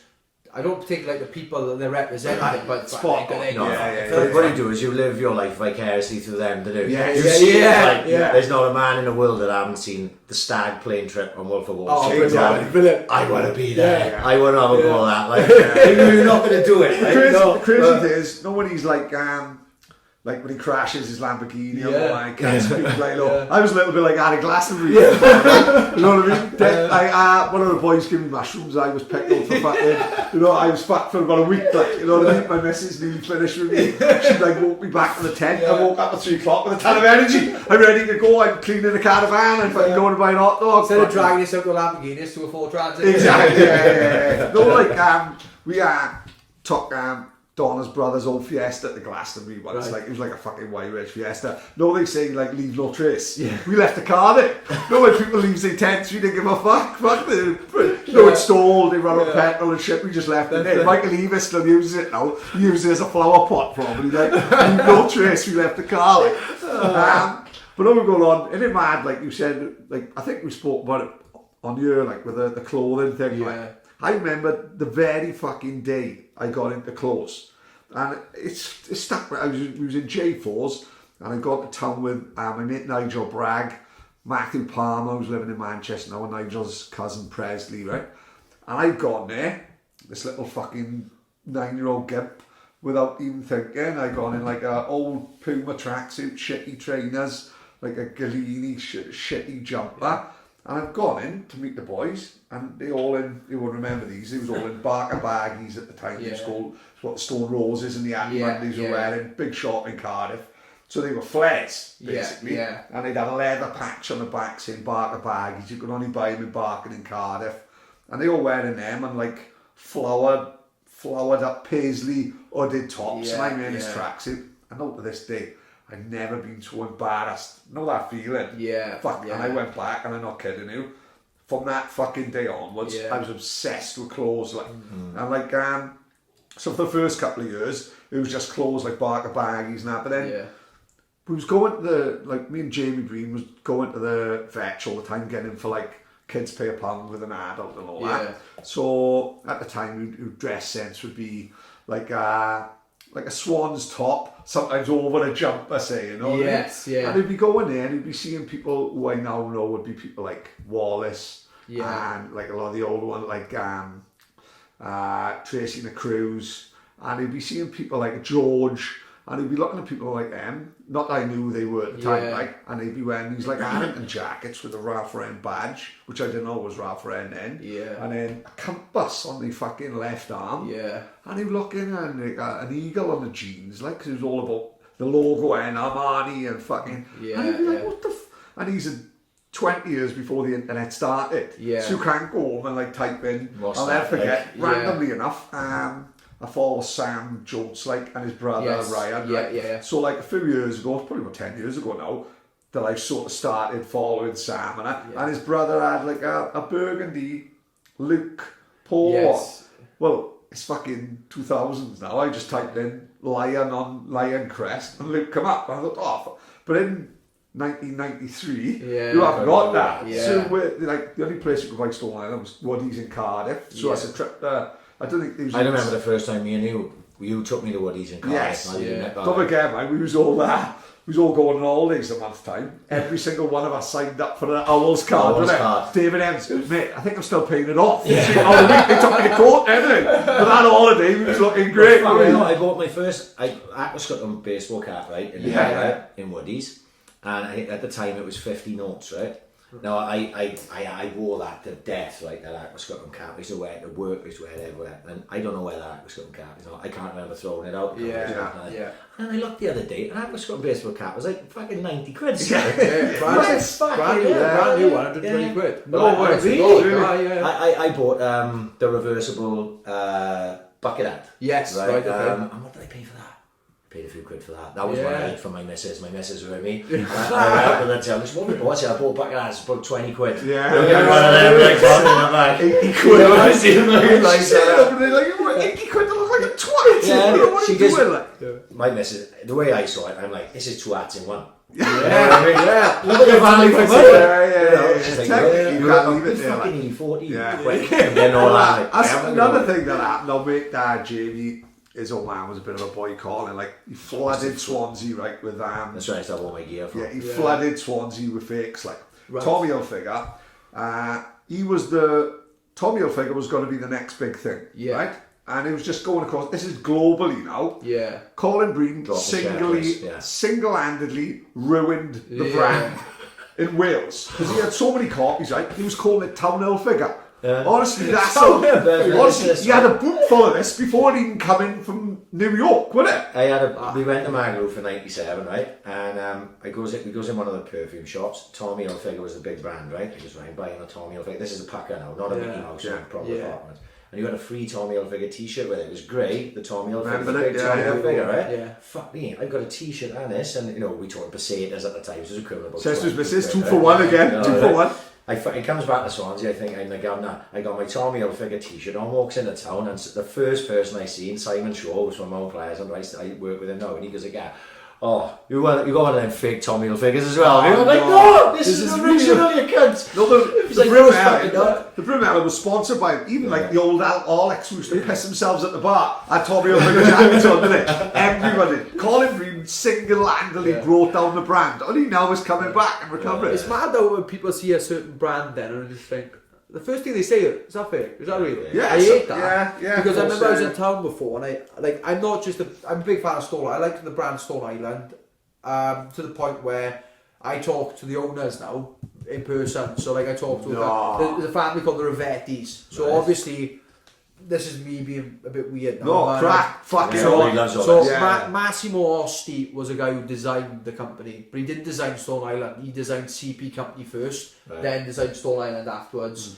Then when Massimo Osti passed away, they both went separate ways. He's iconic, this Massimo Osti. Yeah. He was one of the, before CP Company just had a logo, you had like an old man with like a big cap on. Yes, and the jacket with the goggle find how it started was actually like a racing car. Yes, oh my god, it goes back through there. You must love that. Yeah. The reason why that there is to see you watch while you're driving, like. Yeah. Okay. So obviously it's for your watch not to get wet. Yeah. You don't have to lift your sleeve up like your watch. It was like obviously the watch logo's there, so you just look to the watch. And even to this day, I've got a watch finders in the house where I can see my watch straight through, and I use it as well. But the goggles, well, because people assume that the goggles are because of it's a football thing. And to like cover yourself up for for a rack or whatever. The goggles were designed because they were doing like it was like the like Le Mans sort of, they call it the Mini Malaga Rally, and the jackets are called Miglia. I can't even say it properly. They designed jackets for racing drivers to use, so the wind wouldn't go on their eyes. So that's where the goggles. So that's where the goggles come from. But people just assume that they, at the end of the day when I use it, I don't use it for driving, put it that way. But like that's what the boys would think, and but then how that was associated with football was just a coincidence. Of course it is. Yeah. I mean, but like I love that idea and that sort of stuff, and that's why I was a fan of them brands. If people say, look at this brand here, look at this brand here, I wasn't really interested. I just liked the way that Massimo Osti thought of that idea, and I thought, oh, you know, I'm gonna help the race drivers out, and they're gonna be able to see these cool little things. I think, who the fuck thinks about that? Like, put a watch finder. The goggles, yes, to stop the wind, I can see the reason, but the watch finder to put your watch wet and stuff. And only problem is I'm not spending 800-900 quid on a jacket, like, you know. Things like we were genuinely talking about it before we came in. He said, "Oh, that's nice, actually. I certainly bought that just after Christmas." And I'm like, "Mate, you see these things, you just can't leave them there." Yeah. You know what I mean? As well. Before you know it, you've done 450. Things as well. They at first, see, because like Stone Island is this Italian fashion house, like, don't forget, when it got hijacked by the football hooligans in the late 80s, they didn't want to know, they didn't want it. But I think you've got to embrace, like, it's probably the last street culture fashion now. Now on the internet, everything's online, you're being told what to do. Think now, at the time now, with the tennis stuff that come in there, that was robbed, all the Liverpool fans were going to the European Cup finals. Ransacking shops for Lacoste and LS and Ticini, and then it just went on to the more expensive brands like Stone Island. Then like people are paying like fucking probably £300 for the fucking coat or a jumper, and it got hijacked really, but it's still alive now. 30, 40 years. I love that. Even like, I'm not a Liverpool fan, but I love the fact that like these stories you get from that casual era in the 80s before the pre-Thatcher era. Like fucking Thatcher was before me, you know what I mean? But like I love the fact that Wade Smith with a big shoe shop in Liverpool. And I love the story about him going to Germany. Amazing. Have you heard this? But he went out there and he said the guy said, oh, you know, met a German guy in a van, and he said how many pairs of trainers you want? He said I want them all. And the German guy said, all right, okay, but you're gonna have to need check. We can't have like a bank thing or whatever. He said we need a proper check, and the payment needs to go through. All right, you should not pay with cash. And the German guy said I've been in this retail for 30 years. He said, and I've never seen someone who wants to buy this many trainers, and I've never seen that much money before. And they said they were driving the van back. And they were like going through red lights trying not to get stopped because they were panicking that people would pull them over and rob the shoes and stuff. But Wade Smith was like the leader from Liverpool and stuff, who for trainers like the classic Forest Hills for starters, people go to Wade Smith to buy them. Like, do you know what I mean? That shop was long gone. Like, and I if I ever go to Liverpool, I'll search for that shop. But I would have loved to see that shop still go on. Well, it started out as a trainer shop. And then it ended up being like a proper department store, like say like David Evans was in, or say like Owls. That's how much he built his fucking empire up. Like I said, so it went just from say like shoe with just trainers in, and he made so much money, he ended up with this fucking 3-story fucking shop selling like with concessions everywhere. Like, Right. I don't know whether he's still alive, but it's closed now, you know what I mean? But as I said, that's probably one of the reasons him going over, making that trip to Germany is probably what got them on now. Yeah, which yeah. to me is a mind fuck. Yeah. Because everything, But they've got a story with everything. influence So it. it Influence starts it. from- If it wasn't for that story, potentially the Adidas thing wouldn't have been it. Exactly, really. because they were just making shoes to play tennis in. Yeah. You know, they want, you know, Yeah, the yeah. Dassler brothers. Yeah. That's a story in itself. Yeah, I'm I not do sure. know the Yeah, story you behind two that. said it on, yeah. So, It is something like the two brothers. they've two got brothers set- making the same, you know, Yeah. two brothers were both shoemakers, Yeah. fell out. Yeah. Right? So, Adi Dassler Yeah. made Adidas, Yeah. and his brother, the other side of town, opened a warehouse and made fucking Puma. Puma, yeah, I thought it was No, that, yeah. what the fuck? I know. You tell me two of the biggest fucking brands Yeah. in the fucking world are starting. What the Yeah. unfucking believable. Yeah, I know. You know? It's class, And though, isn't it? another a great story. It's a cracking podcast. Business Wars is called. It's Nike versus Adidas.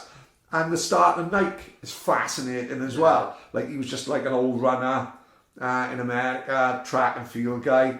And then it's mad to see how they had Jordan come on board. Yeah. And like Jordan had gone to Adidas, but they won't give him no freedom.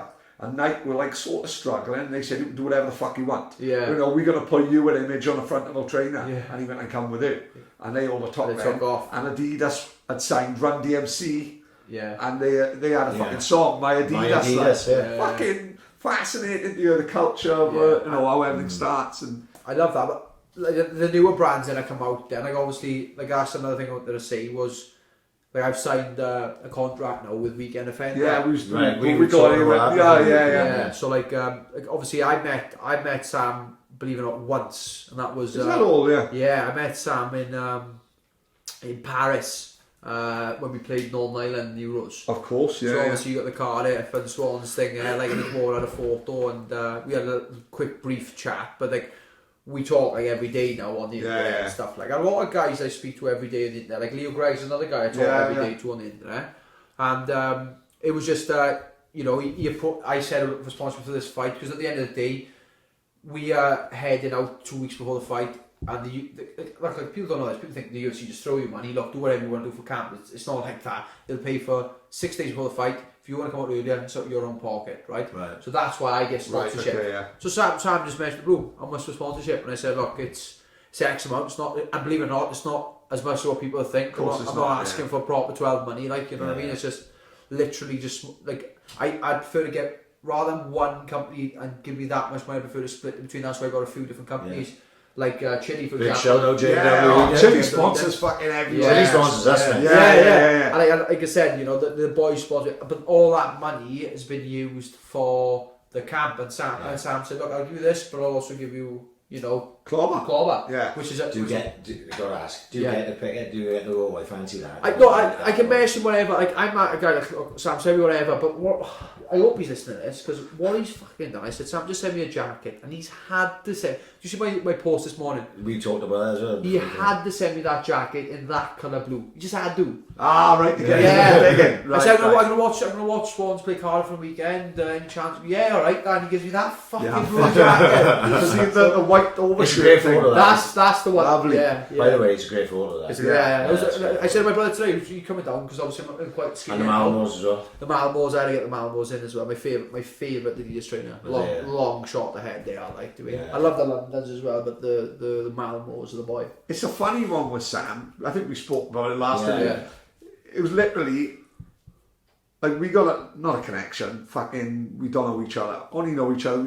I started following him years ago. Got into the brand, regardless whether it was a Cardiff thing. I loved the brand. I really enjoyed. I really liked the graphic T-shirts. Like, Yes. I got a classic one with Class A of '88, Yeah. and like the strawberry Yes. acids. Yeah, you yeah, know, yeah. and he'd done like a Rogue series with a Breaking I had Bad one one too. and I Charlie had Sheen. Liam Gallagher one. Yeah, you know, it was yeah. really good. Like, and randomly enough, so I was right into it for the I bought it. They're great for festivals, I think. Yes, They're yeah. graphic T-shirts. So it was lovely. Like, and my missus contacted him like I said, follow him, his brother, Ridian, Yeah. you know, just seeing people on, like we always say on here, the world is small, innit? Yeah. Facebook, Instagram. You know all about his family. I see his Yes. photos of his fucking Marlo, boy yeah. who's going to be a fucking killer, animal, by the like, way. yeah. And he's going to be a I see him killer. climbing the fucking door for him. Climbing the door with there's no grip. His hands. No grip. Yeah. He's grip. He looks like... Where's he must train up in Cardiff somewhere? Well, no, he's living in London now. Oh, London. Yeah. So like his boy goes to this BJJ classes, Yeah, and he's like getting podiums, isn't he? European like medalist and stuff like that. Like, He's about 4 with brains, right? No, sometimes he can look like a little girl. Yeah. Guys, little kids an Yeah, animal. we should see the shape on him. He's ripped to smithers, honest to God. But Sam was like big into karate. Yes. In fact, Sam would be brilliant to have his story on here, because in just the length of time I followed him, he's like brought up in probably the roughest estate in Merthyr. Yeah. He opens his own shop. Yeah. Travels around the fucking world. He goes like India and shit like that, places where I'd have the shits in 2 minutes. Like, opens his own label, shop in London, all the start, all like Liam and Paul Webb, all going. It'd be a hell of a story, like. Yeah. And like I said, when I see you two, it's like the perfect fit. Yeah. You know what I mean? Regardless of the card, I think we all grown men now, like. Yeah. But you and them are like a perfect fucking fit, mate. You know what I mean? It's fucking. And I think that's why he's probably seen a niche then, because he's also sponsored Orban and Jack Shaw as well, another UFC bantamweight. But like with me, it's so much easier as an athlete. And when someone says, "Look, we're going to sponsor you," it's like, love it. Yeah, I can fucking push that all day long. I push that shit in my sleep, like, because that is you. It's not put on. It's not put on. Like I said, like at the end of the day for me now, and it's not like I've been sponsored by the clothing brands before, but like and we can see, I'm not gonna turn up to a fucking to a press conference with Jim King on me. It's just not gonna fucking happen. Of course, you know what I mean? I'm gonna put on a Weekend Offender jacket and stuff like that, and a pair of Adidas trainers and a CP company beanie. I'm gonna do it. You know, that's gonna be me. Because I ain't changing for nobody. So for me to get sponsored by someone like Jim King, of course, don't make fucking sense. Like, you know, when he sent me that jacket, I'm not a big believe it, I'm not a big fan of the colour blue. I don't like not blue and navy. I'm not a big fan of it. But he sent me that jacket, and I chucked the jacket on. As in like the material on it, and like I like nylon. I like shiny nylon, especially with Stone Island and stuff like that. Shiny nylon. That jacket's like a shiny. I want to put on today. I thought. But I'll tell him I like it. Like, but like, he's a good guy as well. Not only that as well. What I like about him is like a cool little story. Like Orban's dad passed away years ago. Right. Now Orban was the first one of always get sponsored. Now I love this story because he approached Orban.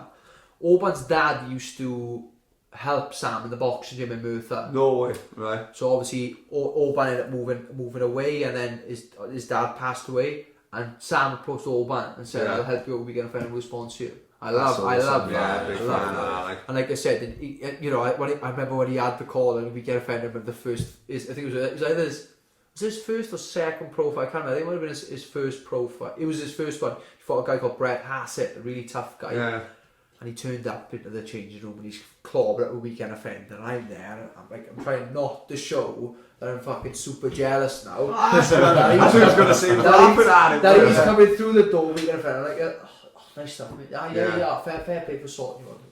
But like, all fairness to him now, he's approached me, and like I said, and like, not only do I want to promote his brand, I want to do my own shit with this brand. I want to do my own stuff with Weekend Offender. The range, do you know what I mean? I want to go that way. I want to be able to design different smocks, like, you know what I mean? I'd love that, you know. But I want to do it not through me. I don't want it to be a Brett Jones. I want it to be a Weekend Offender thing, but I want to put my input in it. I want to help the company back. Like, too many people sponsorship. Give me 250 quid and I got to put your logo on my shorts. That's not sponsorship. Like, fucking hell, randomly. Yeah. That print there, right? Is Weekend Offender. Yeah. I saw the other print guys over there.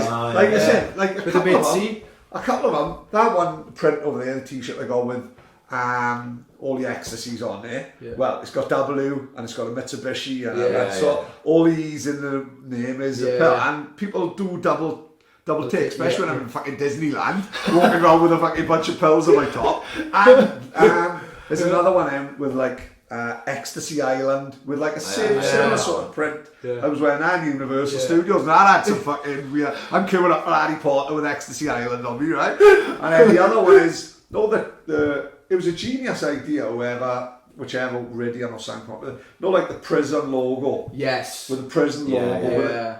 No matter where they like that one. the brand. Yeah, that's yes, the one. right. Yeah. So no matter whether you like or not, that's quite iconic. I think that's it good. is, yeah. Like that in navy, I think it looks the part. Or Like, white. I try and think of like the designs in my head, and Of like course, yeah. for them to like come up with these ideas, I think oh, that's a good idea. Yeah. Like, I can never ever think of them ideas before they get. Well, I think out. Sam's just one of the Ridian is like a graphic design. That's why he's obviously clued up like fuck with them. But a few of the first, I had one jacket, and if we open it up, it had like like the phone numbers of all the embassies in the world. Yeah. Again, shit. You've got the Thai embassy, the Spanish embassy, and it was like Nice and little another touch, like. nice touch. And another jacket you had, you open it up and in the pocket had a fake credit card, to chop everything up, and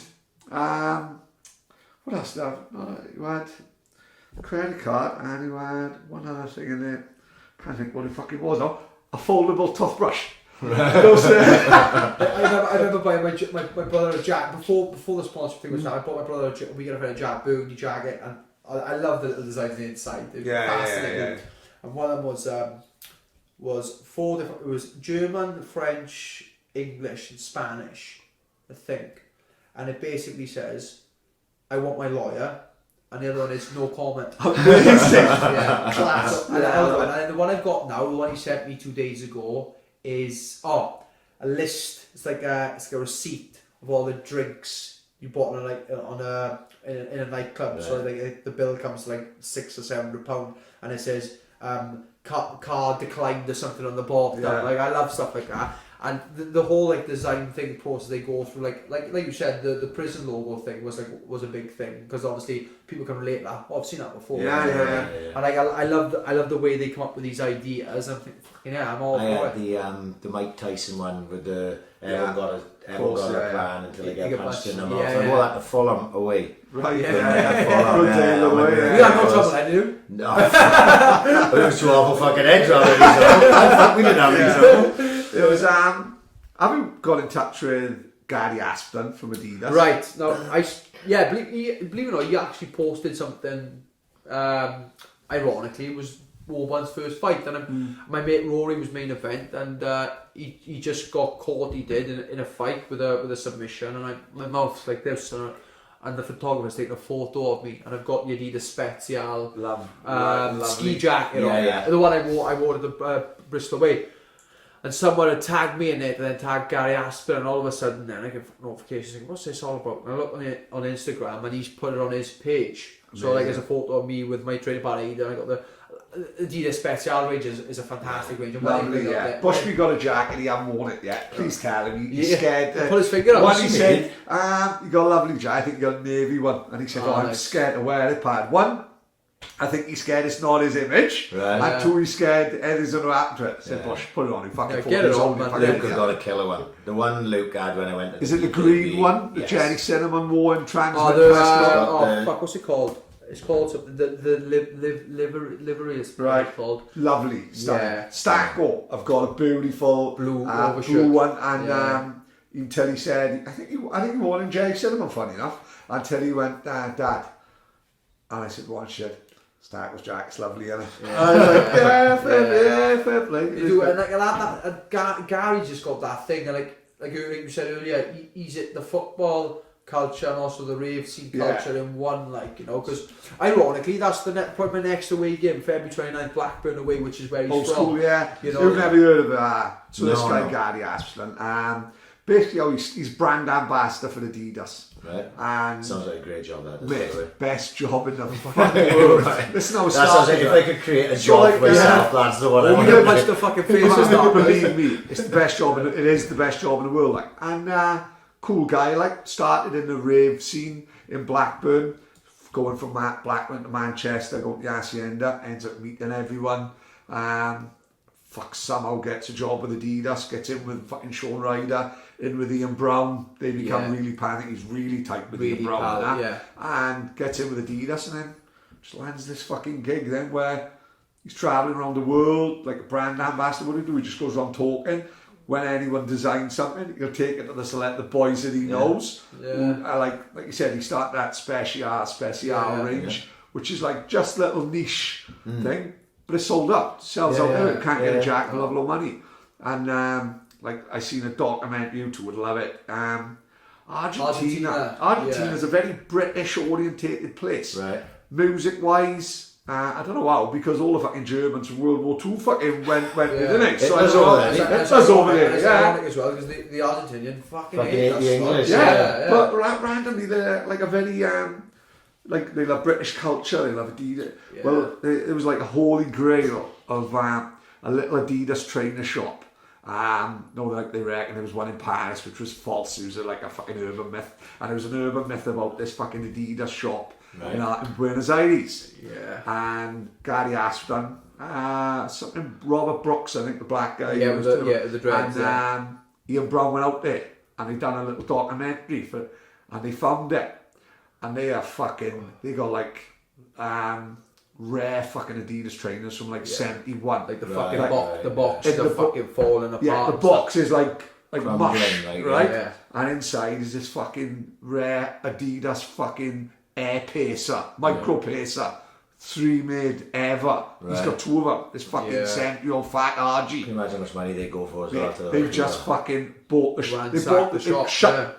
It shows them in the documentary. Ian Brown just pulls the shutters down. And they say we need to talk, like, you know, this fucking. And about the shoes, who's the black guy again? Robert Brooks. I think Yeah, he picks up a trainer. He said this is. And he crying, didn't he? Yeah, this is the trainer I want. And he picked the shoe up. That's all the trainers are. The fucking sole crumbles. It does crumbles. Yeah. Literally crumbles in his hand. But that's what they did though. They took them shoes and took them back to the UK to just do designs off them, to redo them and reissue them, like, you know. And like I said, you know about the story about this guy. I get fucking so fascinated by all this. Amazing. I love that jacket he's wearing, the orange jacket, the orange like overshirt sort of jacket, and I thought, nah, I'm not fucking buying it. I'm not buying it. And like, it's coming like 10 minutes before the sale, and so I'm not fucking buying it. Not buying it, and then fucking it's got like fucking buying it. Like, you know, I love that jacket as well. But it's loud. And I got the matching pair of like orange Wallies with it as well. Like, and I remember turning up the fucking. Not many people know this.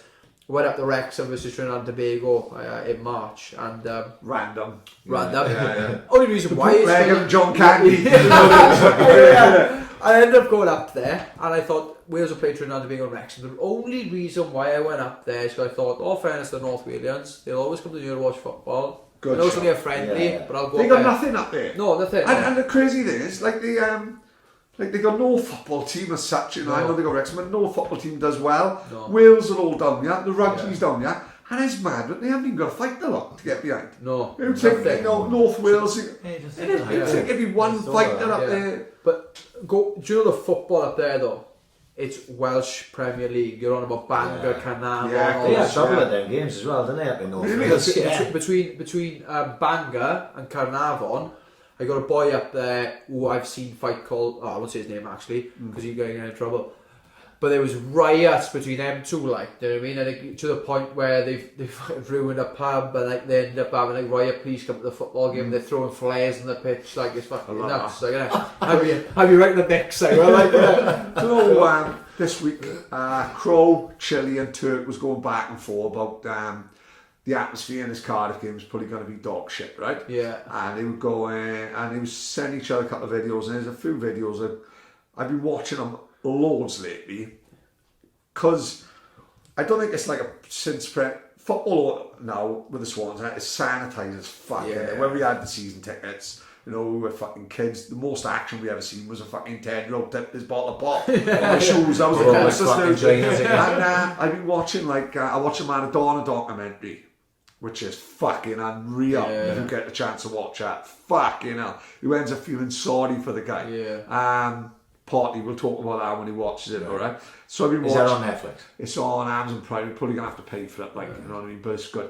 So I've been watching like Napoli. Yeah. The atmosphere in the Napoli. Napoli had the racetrack around there. Don't affect the atmosphere at all. All this fucking bullshit about having a racetrack. Yeah. Mate, the fucking atmosphere in the Napoli fucking stands is unreal. Yeah. And then when you watch Boca Juniors singing Si Oh my Signor, God, yeah. right?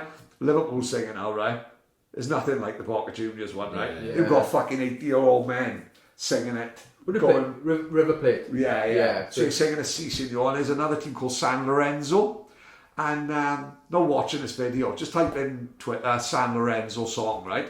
It makes you want to go to football. Yeah. No, if football was like that, I'd fuck the Saints off and I'd be fucking, I'd be at the Swans every week. Yeah. Without fail. Because you wouldn't want to miss it. I'm full of games I watched the last one or two games I really enjoyed. This down the Yeah, but going away, it's just a different story. But the only old game I went to where I thought that was fucking spot on was the Man City FA Cup game.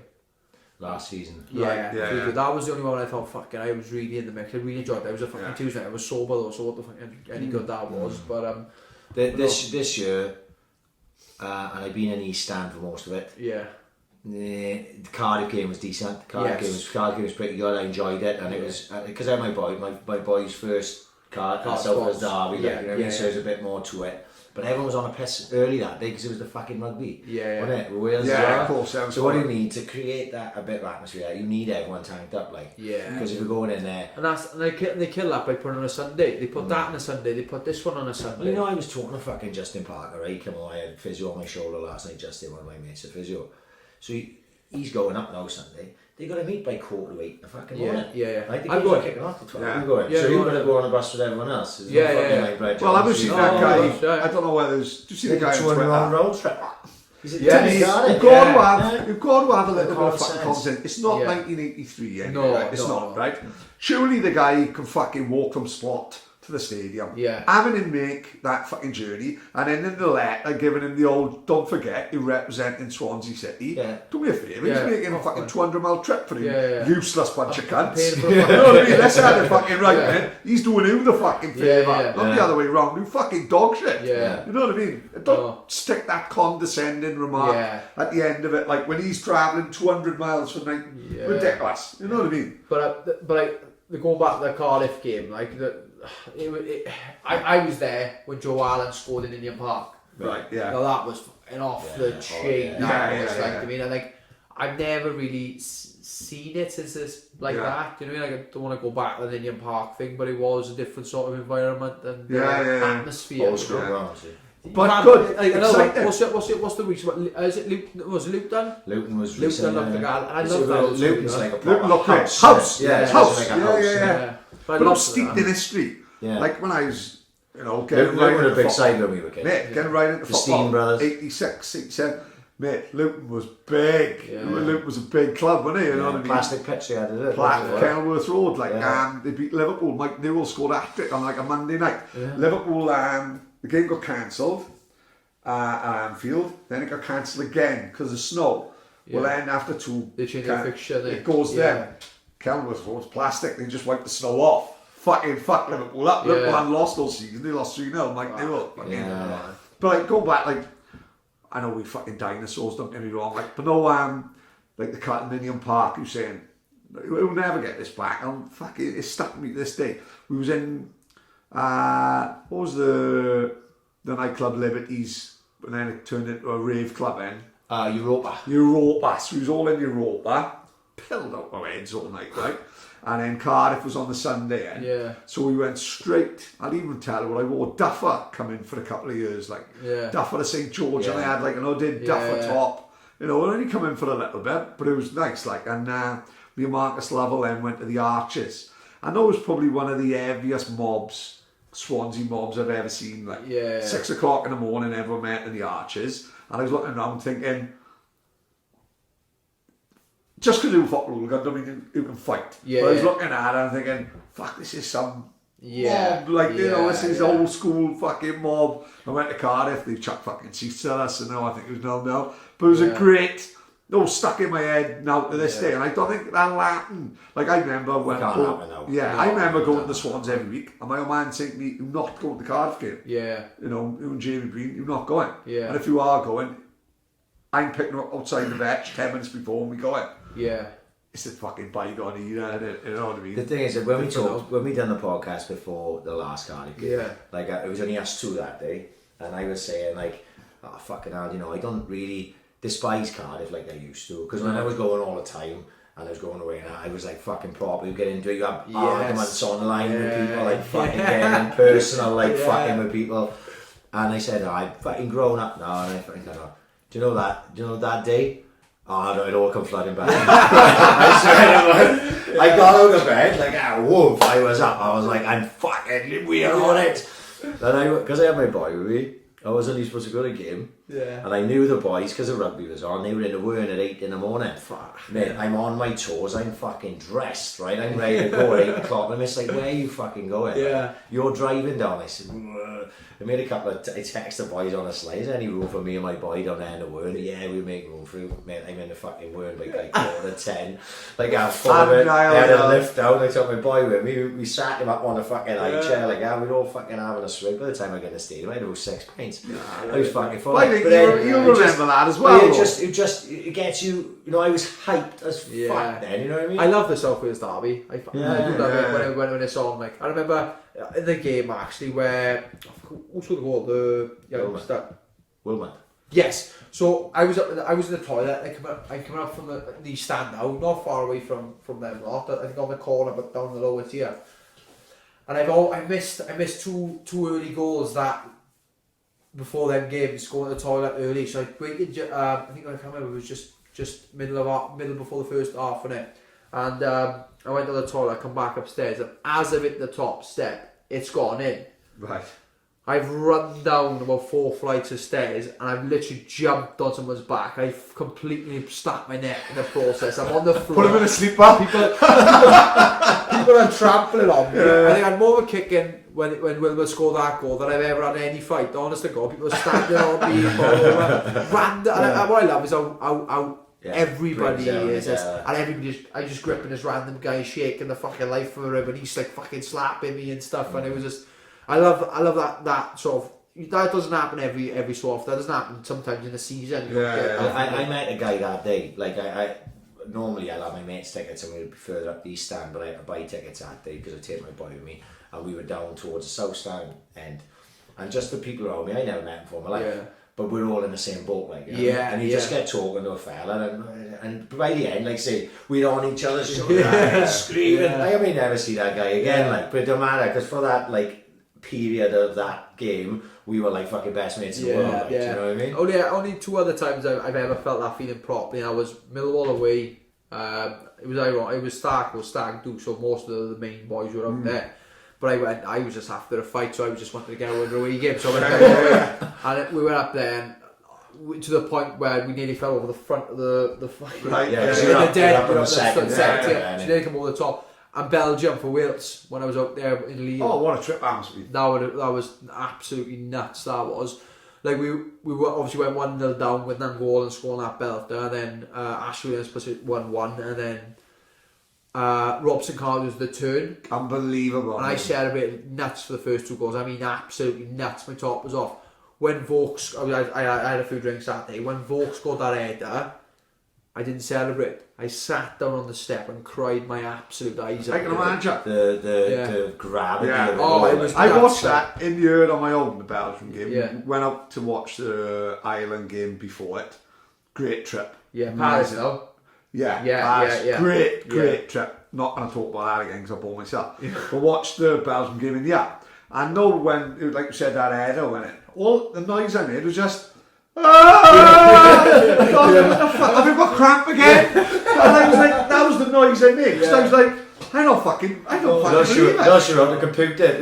Because I know. Because they score that early goal, that's us done. Yeah. We don't come back from that. You know, we don't. This is the game that. Listen, we were chuffed to get there. Chuffed to get out the group. And that was it for me. To beat Ireland, oh my God, we in quarter final. Yeah. We've had a great day, John. I'll take the speedboat. We done, we don't win. We don't win games like this. Yeah. This is like fucking Bruno versus Tyson, isn't it? Yeah. Bruno done well to get the fight. Yeah. He's gonna get battered, like, you know what I mean? Oh, incredible scenes. I remember outside there, my mate Johnny Ball, right? Okay, who I love. He comes with me sometimes to the fights. Yeah.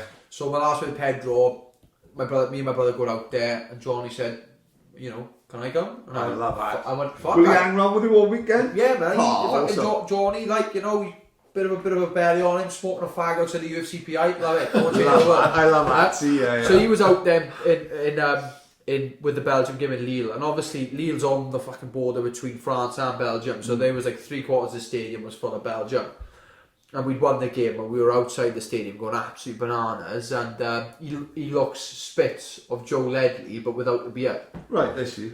So my brother now, my younger brother Darian, he ended up buying this fake like black beard. He's my brother's Carrot Top, right? Okay, Right. and he's there like, to the point before the game. He's wearing the beard and he's doing the dance. My brother's a good dancer, and then like Bale had given like Ledley the nudge, like, oh fucking head up. No there. And, like, way. they were like laughing like fuck they were before the game. Quality. And we were outside, and my brother gave him the beard, and it was about. There must have been about 1,000 Swans fans in a circle on Johnny Ball going, ain't nobody like Joe Ledley. Yeah. Because we did that dance after Of course the he game. did on the Johnny table, Ball did like- the dancers in the stadium, and it was just absolutely brilliant. And like, I was there, and I remember I screamed and cried so much that game. I sat down, it was about 2 o'clock in the morning, some random French bar, and my head was Exhausted, pounding. like. Oh, honestly, God, it was. To the point, I was behind the bar serving my own beer at the end. People looked at me stupid. I was the only one in the whole place where I stole out a jumper. You quite like some Wales trip, don't you? I do, yeah. Like I said, though, obviously, we had a bit of trouble up in the Wrexham game. The Welsh referee ended up giving me a letter saying I was banned for 6 months. Really? Yeah, and then How the fuck did they find out it was you? oh well, to be honest, I got arrested up there. That would be So a that bit of would a be a giveaway. bit- There we are. Basically, bouncer, big fight happened, and I on my mother's This life. wasn't after football now, was it? This was in the middle of the game. Oh, right. Oh, Oh, right. fucking hell. On my mother's life, bouncer said this boy's hit this bouncer 7 times, Yeah. and I'm standing like honest on my mother's life. I haven't hit nobody like to me. Like, even in the situations where I've had a drink, believe it or not, I've never hit someone on a night out ever. You don't come across as a No, punchy no, person, no, like no. you know. So like they've obviously said that it was me, and I'm not gonna call laughing. I'm like, it wasn't me, like, do you know what I mean? And then they ended up arresting me, and then they're like, you know, what's happened? I was like, look, I haven't hit nobody. This guy said I've hit someone, blah blah. And I said, blah. And the cop has just instantly looked at me, and he's gone. Fucking Yeah, he God, looked at the God, ears, God, didn't he? God, Yeah, it's a bit- yeah, all right then, okay, I believe you. And then I ended up going through like a big process of like going to court, and then said the Welsh FA, I said, look, I haven't done anything wrong, but they give me a 6-month ban, but I couldn't appeal it for after 4 months. So then So you may as well wait for the You 2 may as well, but- international games. If it's Yeah. like 6 international games, then Yeah. I'd see. But But I- 6 months, you might not miss a game. I know, but I ended up then. I thought, you know what, I'm just gonna let it run. And then I thought, no, because I'm not in the wrong here. So I ended up going up to Wrexham, and they said, oh look, it's obviously an awful action. I said, yeah, because I've done nothing. And in the end, a couple of bouncers come forward and said it wasn't me, and it was someone else or whatever. So they ended up giving me like the pass then, and I spoke to the guys on the phone and said, look, I haven't done nothing wrong, but it was just the way I felt like I got treated after Yeah, that game. So exactly, believe it or not, yeah. I haven't been to a Welsh game Yeah. since then. So, you know, one of them things, unfortunately. So And not that- because of the way I got treated, but obviously in that scenario, it was Wales versus Trinidad and Tobago. It wasn't like a mental game. Yeah, yeah. And I went up there, honestly, with the feeling of going up there. North Wales fans were coming down Just here. experience You it, know, I wanted to go up and yeah. show my face, and like, I got photos all night with kids and stuff in that stadium. So like, obviously for them to obviously turn around and get these random bouncers who haven't seen a day of football in their life, like they were basically bouncers in steward uniforms. Yeah. And I just didn't like the way I was treated there. So I haven't been to a game ever since, and I've messed the Welsh FA, and they obviously they lifted the ban in the end. They said, oh look, yeah, you haven't done wrong. We'll wipe But it the leaves a record. bit of taste. Yeah, They just wound me up. So to be honest, and it was completely and utterly just to do with like, it wasn't like having like a bit of banter back and forth. It was to do with the people there in that stadium. It was a bit unprofessional. That's all. From my point of view, you know, they probably turn around and say, "Oh, he was an absolute muppet," but like I was wearing what I was doing. I knew what I was doing. I knew I wasn't aggressive, because it's easy for me to be aggressive and people think because of the years and stuff. So I always play the calm, just keep it calm. But like, yeah, they were unprofessional. So I ended up getting thing out there for a false like assault thing, they thought, and it turned around. Obviously, you know, good. And they were like, yes, they were trying to intimidate me in the thing. They were saying there's CCTV where it happened, and I'm going, Good. brilliant. Yeah, God for that. Oh god, yeah. The calls that we stupid. I'm like, so yes, sir, that means I'm going to be good.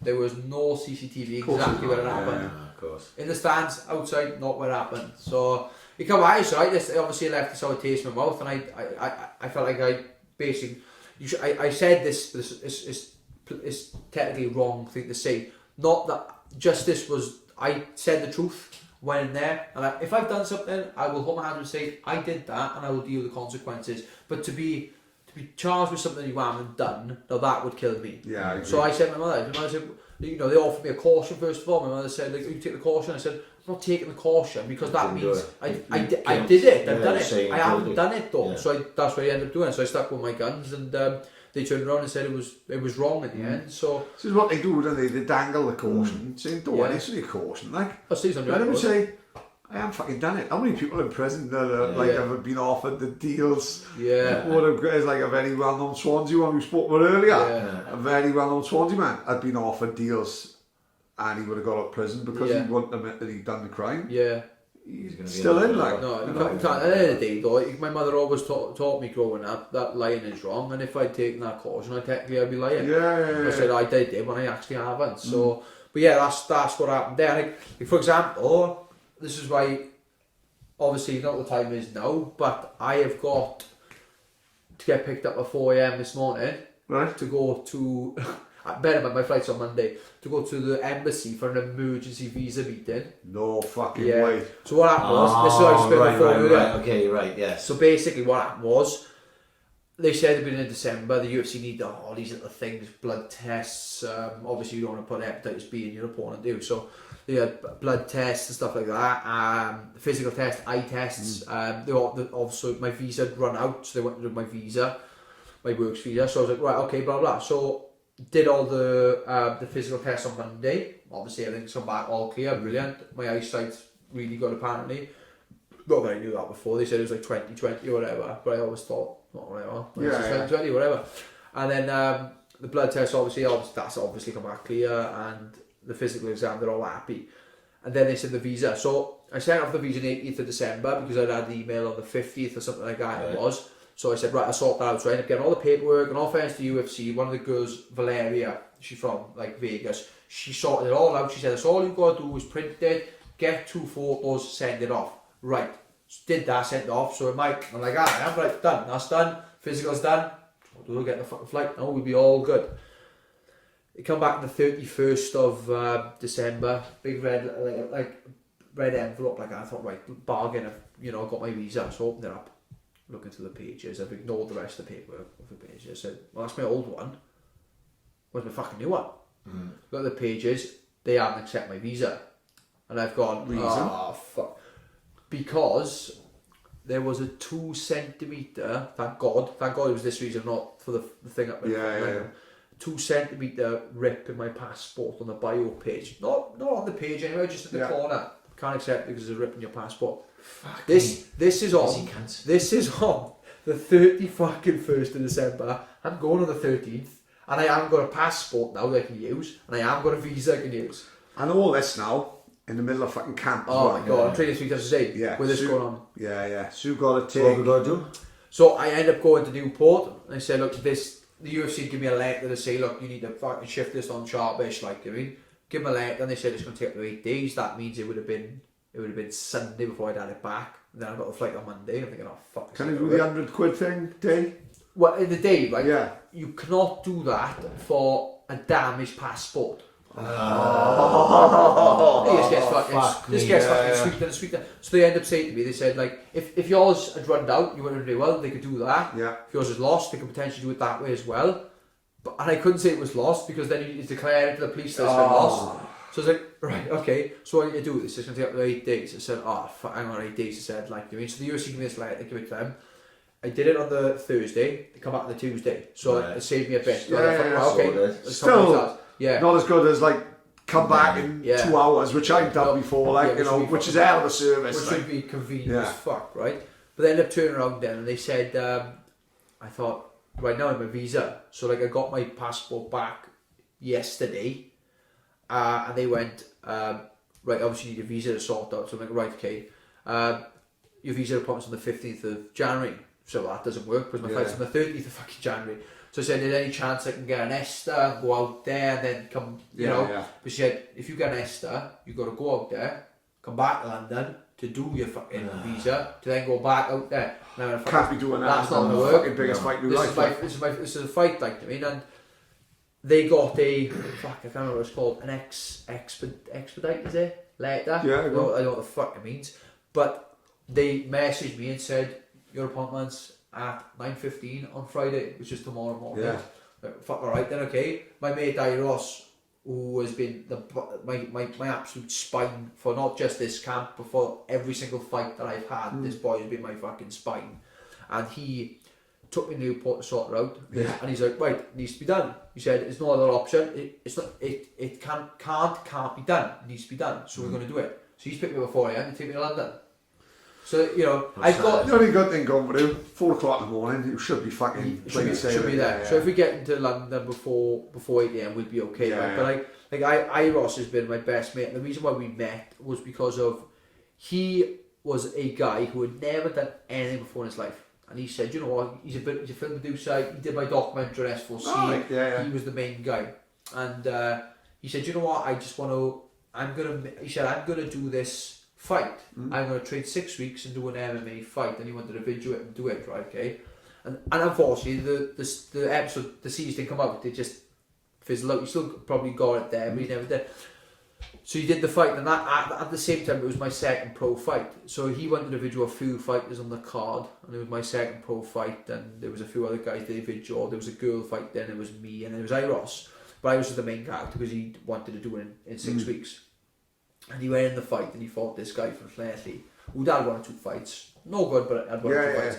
And he absolutely battered Iros to the point where referees like tell him, you gotta do more, you gotta do more, you gotta do more. Gets back to the corner, the referee comes back and says, look mate, you gotta do more, otherwise I'm gonna stop the fight. And Chris went up to him and said, he's on the towel, he said, I'm gonna throw this in, he said. And I was like, no, you can't do that. You know, he spent 6 weeks for this fight, he's having the fight, and you know, you're throwing in the towel in, it's going to be bad for Telly and he's got his family there, whatever. And he said, I'm going to throw this unless you throw a fucking punch, he said. Right. Ding ding, runs across the cage, throws a right down, drops the boy, chokes him in 30 seconds. I swear to God, right. And it was the only fight he ever done. And like, Iros is doing a lot of things, so he does bits with like Love Hemp, which is a CBD company, and also he does things with Jim King, which is a big So Jim King at the minute have got a new thing coming out. So they got Jim King, and now they got the Jim King Fight Division. So they sponsor like a load of UFC fighters, Cody Garbrandt, Usman, Michael Chandler, all these big names. And you always message, and we speak in Welsh. We've never spoken in English. We always speak in Welsh, and because he's from North Wales, and he's like, oh, I said, how's things going? Because 1 minute he's in fucking Dubai, the next minute he's in Montreal, the next minute he's somewhere else. So I messaged him, so I was Montreal, he said, yeah, he said, it's good, I had a good day today, I had a few balls with this guy, sent me photos, fucking George St. Pierre, right there. And he's got photos and rolling with him, and it's just fucking class. And these fighters go up to Iros and they talk to him, thinking, that's fucking Iros, like, I know that guy. But from that second profile, I know him. Yeah. I know him. Euros win. Yes. I thought he was called his name Di Ross. Yeah. Euros. Yes. Right. His name is pronounced like Euros. Right. Yeah, he'd be amazing to come in as happens. He's fucking everywhere. Honest to God, I think the story just got very, very quietly, and he's a proper Welsh guy, and this guy's got some stories, like, do you mean? Because he's done a lot of stories, okay? But he's just a brilliant guy, and like very quiet, very well spoken. So he'll have a shot with Paddy, I think.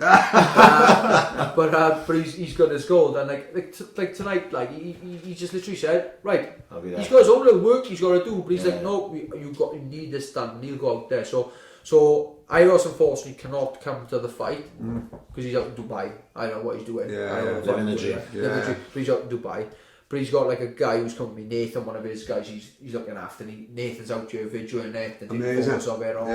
Obviously, Wally, Aidan, Chris will come out fight week. But like we're off to Miami first. Right. Okay. So we're going to Miami. We're spending more camps. Iros where are you going to train now? Right. That's another thing we will get into. Iros' office, he's got an office up in Miami, so of course it's good. He's got contacts out there. Offices all over the world. I haven't even got an office in my Tell him house. if he wants to do the podcast, me and Paddy are happy to go to Miami. But I mean, I can't get to Dubai. In Miami. Fuck it up. He goes up to me. He said, I said, you know what? That makes fucking sense. And I'm also friendly with Flex Lewis. Yeah. Mr. Right. Oh, that's another one of those I messaged him the other day. Mate, honest to God, the cracker of guy. He come back for Christmas. I didn't see him back over Christmas this year. He's with his family. I don't want to basically take his time out. He doesn't come back home often, so I think I'll live with his family. But I told him I'm going out there, so I'll meet him out there. Amazing. Welsh boys taking over. I was on the lights near my new house in Lathley, and I was on the lights, and I'm there now in front, and I'm waiting for the lights to go in, and some fucking bruiser gets out the front of the car, and he's like, "You!" Yes, yes. I'm thinking, oh, fuck, who's this guy? I look up like that. It's Flex. No. He's obviously had a look through the window, see me. I honest to God, I shit it. I thought, oh God, he's going to film me, this guy is. He's like a proper. I messaged him. Can't then get back and then when I fucking searched up, he's got like 1.3 million followers. Yeah. He's like 8-time Mr. Olympia. Oh, he's got more Olympia wins than Arnie. Fuck, you know? Yeah. And like, all fairness to him, he's hands down just a normal fucking Welsh guy living in America. And like, I could sit for fucking hours with the guy and just talk to him because he's just inspirational. And I swear to God, his forearms, and I'm not winding you up, but like my thighs, it's ridiculous. She lives in it must be massive, eh? No, he's no, I mean, stature-wise, profile-wise. Yeah, yeah. Because in America, he's it's quite a big deal, isn't it? You know? Huge. Yeah. And we're gonna go over there, so I'll probably meet up with Flex, which would be like I've spoken all the time in his house, in his own place and stuff. It's just mad seeing like a Welsh guy, and like, he's got his American wife, and obviously the kid's got a flat American accent, and it's just funny seeing the kid come over for Christmas. And like I remember, he was wearing a pair of PJs or something for Christmas PJs. Yeah. And his daughter goes, "Hey Dad, you look so pretty." She goes, everything else Welsh, like, I love that. But I'll go out there and I'll meet up with Flex for sure. I'll meet up with Flex. But I got a few places I want to go to train. Henry Hoof's Hard Knocks. Yeah. Yes, obviously Iros knows him very close to that. Henry Hoof, like, it's fucking nuts. So Henry Hoof is Hard Knocks 365. And not many people know this, but Hard Knocks now is kind of going towards a different gym. So still the same thing, just different name, and it's called Sanford MMA. Right. So Sanford MMA. College, is it? Yeah, I think it is. Yeah, it's funded by the college. Yeah. Because I'm sure that I'm sure you've coached the college. That's what it started. Yeah. But they've given like a scholarship now. They've ended up spending like $3 million on this. It's basically do you know UFC PI in Vegas, but this side of the wall, that side of the country. And like obviously Henry said, Brett, you go and use it whenever you want to with my team. Brilliant. The gym is all white. It's like heaven for an MMA fighter, like, do you know what I mean? And it's absolutely, it looks amazing from the photos. But they said, like, look, go there and train. But I would love to go to ATT because that's an iconic gym.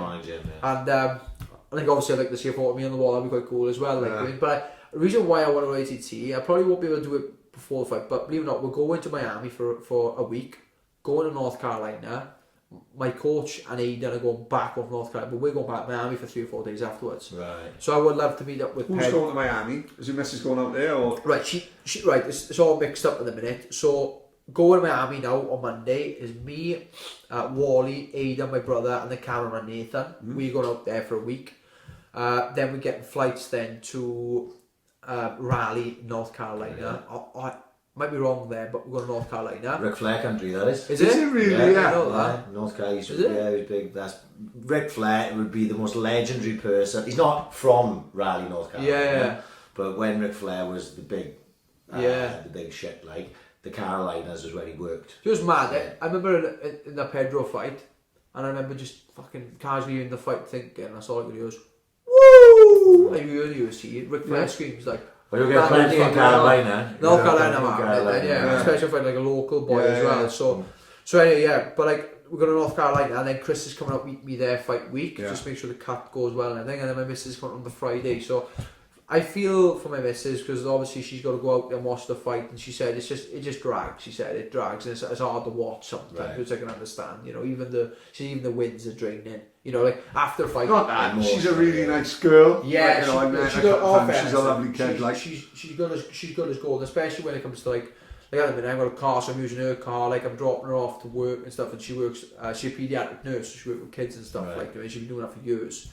But she's been absolutely fantastic about the camp. Like, and like obviously we bought our first house in Lathley and something like. never thought I'd be so proud of buying my first house. Of course, mate. Massive deal. Yeah, that's massive deal. What I love though is that she's taken all the wardrobe space, right? But I can't be having that, right? No, Okay? fuck Honest to no. God, No, that's gonna go I'll never hit a woman, but she getting close to her. Yeah. Taking this wardrobe space, right? Okay? so all fairness, so she's brought the old bed, and the old bed lifts up, and there's about The Ottoman. Yeah, that's what all my trainers there's are. about 40 fucking things in this thing.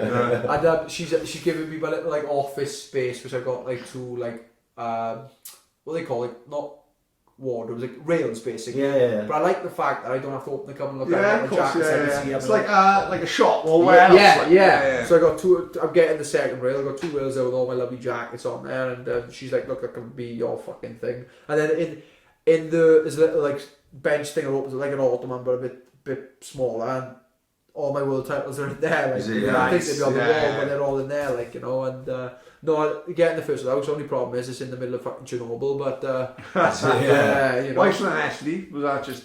My missus grandmother, we were planning on getting the house anyway. She told the grandmother, and the grandmother was absolutely chuffed. We were like, it's going through the generations then. And obviously her grandmother passed away Boxing Day last year, not the one just gone the year before. Honestly, we took the house, we'd knocked all back the house down, spent about 20 grand on doing the house back up, and honestly, it's lovely. And I've I never thought that anything like that would interest me doing the house up. And all fairness, this is what I've done. I said, "She would design the house." She said, "You want to design the house?" I took a step back. I said, "You do whatever you want. As long as I have my room and have that room, I can put my clothes and stuff." I said, "You can do whatever the fuck you want." And all fairness, she's made it look absolutely fantastic. You've got to live with that type of thing. Yeah. And I got her little like touches she does, like, and I go, "That's not gonna work." And when she does it, it's like fucking absolutely brilliant, like, you know. But yeah, it's cool good. growing up, innit? Yeah. Only problem is, imagine how many jackets I could have bought with that fucking money. I do feel for her when, like you said, she's going out there. Yeah. As a boy, it's the best trip in the world, isn't it? Oh, imagine Wally's seen it all, you know. Yeah. But even this could be another level for Wall, like, you know. Yeah. That to me, we talk about it sometimes on the, I know, like with the Budo show. Yes. You're not drinking, but you're involved, like Ryan's judging and I'll be MCing. Yeah. I know when we go for the curry after it, and it feels like you've achieved something. Yeah. Good night, have gone well, never went badly. So the night gone well, we were all like, you've just got a bit of a buzz. It's not like being on the piss, it's just a buzz. Yeah, you don't so need like a pint, you and Wall, it might be different for you because you are Grumsy or you are why everyone's here, but for everyone else here, oh mate, that's a dream week, innit? Going like to different gyms in Miami and even the flights are fucking. Even a flight is fun for me. You know what I mean? I love the flight. You know, I'm going somewhere like you know. But that's the thing about that's the thing. Not many people have ever gone in a UFC corner from this side of the world. We haven't. Like at the end of the day, Wales is for MMA, it's a forgotten nation. You know what I mean? When it comes to MMA, we're the only nation in the UK that has done a UFC event. Yeah. And it's like we've got representatives who can fill that gap. But like as like fighters who have fought in the UFC, there's not many people that have been in the corner. And like I was thinking, like Dan's done 2 corners. Like I mean, and then Wally was one of them. And Wally was like, I think from in my head, I think he's never been in a UFC corner, and at his stature, I think that's overdue. And like to have him in the corner, believe it or not, he has actually called me in a world title fight before anyway. Yeah. And like literally, I said, you ain't no fucking mug going. No, it was absolutely like Chris is the head coach, you know, but he decides, okay, this is the corner we're going to be working with. And then he said, look, Wally would be good because obviously this is got a different striking sort of style compared to last time. I'm so excited to show people that I haven't spent the last 18 months sitting on my ass doing nothing. Yeah, that's the best. I'm absolutely buzzing, ready to go. Like, you know, during that 18 months, you went to the UFC. Yes, right. Yeah, honestly, looking back now, and I was outside of fighting, I was happy. I really was. Like, I mean, I remember. Before that trip, I went to Jerry's Cinema up in Kentish Town. Chili said, look, I've got a spare ticket, do you want to pour? I see the photos of that one, I look like a fucking it was crack. Listen to 2 songs on left, right? I won't say why. Problem with the West Ham, I won't say why. And I went up there and I absolutely loved the gig and everything. I went up with Chili and then like we'd left the gig early. I think it was me, Ronnie and Chili, and we spent the night in London. And honestly, I had one of the best times of my life up there. So as a person, I was very happy at that time. I met a good bunch of boys and I was chuffed. But fighting wise, subconsciously I was drifting out of it. Like I wasn't it. I didn't care anymore. Like I was like, fight, like because like this fight's coming up, that fight's coming up. I didn't care. Like after Pedro, I took a grappling fight on in Cardiff. Yes, I remember that. Yeah. 44 seconds, bust my knee back. There we are. That's job done. That's the MCL done. So that was where you did your knee. 'Cause Yes. Right. Okay. Obviously, then that started getting better. New year coming through. Chris said we're going to fight Eddie Wineland, Nashville, Tennessee. Eddie Big Wineland, former fight. UFC title challenger. Challenger. Was a WEC champion as well, and he said he's going to be in Nashville, Tennessee. Brilliant. Beginning of February. And I was all the way back, and I remember being in training, and we were just doing this leg lock thing, and I had my cousin in front of me, and I swear to God, it was nothing. And like to the point where when you feel something going to go, you get this point, you go, pain, gone. And I was on my back, and I remember having like this heart. It was in like this like butterfly leg thing, and I was like, not hurting. I'm in control. I'm the one doing it. I'm in control. And as I tried to kick my leg straight, my knee did a big clap. And my cousin stopped, and he went white as a ghost. And I went, shit. And I looked on the room, and everybody else had stopped and looked over. And I went, fuck. And I just, no pain, absolutely no pain at all. And I went, what the fuck was that? I was more shocked that like, it's just me sitting here right now, and I kick my leg and there's a massive bang. It wasn't like a crack, it was a bang. Just the noise of it. It was like a loud clap. God. And I went, Knees aching thinking about it. fuck. Did the MCL in the grappling tournament, did my LCL that night, did the both knees within 2 months. And then called that fight off, was on crutches for then Bristol away. Right. That's where I was on crutches for that game. And then I got better, and then Chris was like, when are you thinking about fighting? And I'm like, well, soon. I start putting it off. And then 8th April, and my brother said, you know what? He said, we need to go to Vegas. We need to see what the problem is here, and let's see if we can kickstart something. I went out there for 3 weeks, and at the end of the 3 weeks, I said to my brother, I said, I think I was really close to quitting. I think not like as in quitting the sport, but not just falling out of love with it. And then when I went out there, I was like hitting the bag one time, and then like you got fucking celebs walking in and out. Of course, to the point where I'm sitting there one day, and like Daniel Jacobs is walking in because he had a fight with Canelo. So I said, Daniel, can I have a photo? Yeah, man, no problem. You had a photo with Daniel Jacobs. The next I'm sitting there, and then fucking Eddie Hearn walks in. I went, fuck me, it's Eddie. Well, I remember seeing that seen video when Eddie Hearn goes and he meets Dana White. Yes, yeah, he bumps into Dana White. Yeah, but he saw me just before he went to see Dana. Right, so I'm sitting there, fuck me, it's Eddie Hearn, you heard me. They went, hey, what's happening, boys? Come over. So like, I started like rubbing shoulders in with people who were good guys, and like I remember one time I was on the bag and I was like, I put 5 5s on the timer because when I was out there for the first like 4 or 5 days, I had nobody to train with. My brother was there. Now he's grappling, but he never did anything before, so he just watched me on the timer. I went in the bag and bored as fuck, so I hit the bag loads of times that week. And some guy comes up and said, hey man, you guys looking sharp. And I'm just like, I haven't even looked who it is because I'm concentrating on the bag. And then the round goes, beep, beep, beep, beep. I looked at me and he said, no, boss. He said you look sharp. It was fucking Tony Ferguson, he said. No. Yeah. And I was like, fucking, I didn't realise. Yeah. Went downstairs and Michael Chiesa, who's a guy fighting on the undercard at this next show. Fucking hey, I didn't say nothing. Hey man, calf size kid, he goes. Love it. And then automatically then, I think it's the cog side turning thinking, you know, you're a lot fucking better than what you think you are, like, you know. And when I went to that trip with Vegas, but it was solely my brother's idea. It was funded by all my sponsors. I was going to say, who pays for that? Yeah, so like Watches of Wales, The Bridge helped out, Luke is in my mate Wise Property Investments, loads of different companies helped out. Beck Clever was another one, and they all helped out, and like they didn't have to. Yeah, I said, this isn't not. the thing you've got to do. You know, you sponsor me per fight, so this isn't a fight, this is just me going out there. 3 weeks out there. Joanne Calderwood, the Scottish girl. Yeah. So Joanne's out. Jojo, I love Jojo. She's fucking brilliant. She's a good fighter as well. Amazing. I love watching Jojo. And she's a nasty human being. Scottish, like nasty human being. Muay Thai, like. Elbows and knees. Like she got like a tattoo of a fucking girl shooting someone in the head, and she's the nuts, right? But she's recently got engaged to a guy who's running Syndicate Gym. So when I was there, I was like having a massage. I was talking to one of the girls, Tara, and I said, look, I've been here for fucking 4 days. It's all I've done is sit in the bag and suplex, fucking keep suplexing this fucking punch bag, you know, every chance I can do it. People are looking stupid because I'm just turning up to the gym on my own. You want to spar, wrestle, you want to fight these different people. I'm out there, why not? Why am I doing fucking something? So I ended up then messaging me. So Tara was like, oh, you're on your own, you? And I'm like, yeah. She goes, John, come here. And bear in mind, before that, there's 2 big, massive gyms in Vegas. One's Extreme Couture, which is where Ryan Couture's gym with all the steps, and Syndicate, which is another gym where they've got Filthy Tom, all that, Patrick Cummins, all these guys. And I spoke to one of the guys, Jeremy Kent. He said, he said Extreme Couture's $100 for like, I was like $100 for like 3 weeks or whatever it was. I thought, I don't want anyone to spend that money, but I will because I need to train. I knew there as well. Yeah. So, and then she goes, oh, do you want to speak to John? I said, well, I've asked someone. She goes, oh, no, wait there. John, come in. So John come into like the massage room. And she said, oh, Brett's in town, blah, blah. So I turn up Monday. So how much money do you bring? Nothing. Not paying shit, he said. I turn up to the gym. I fought this guy called Jake, who just does MMA for a laugh. And honestly, if he put his head to it, he could be UFC like that, right?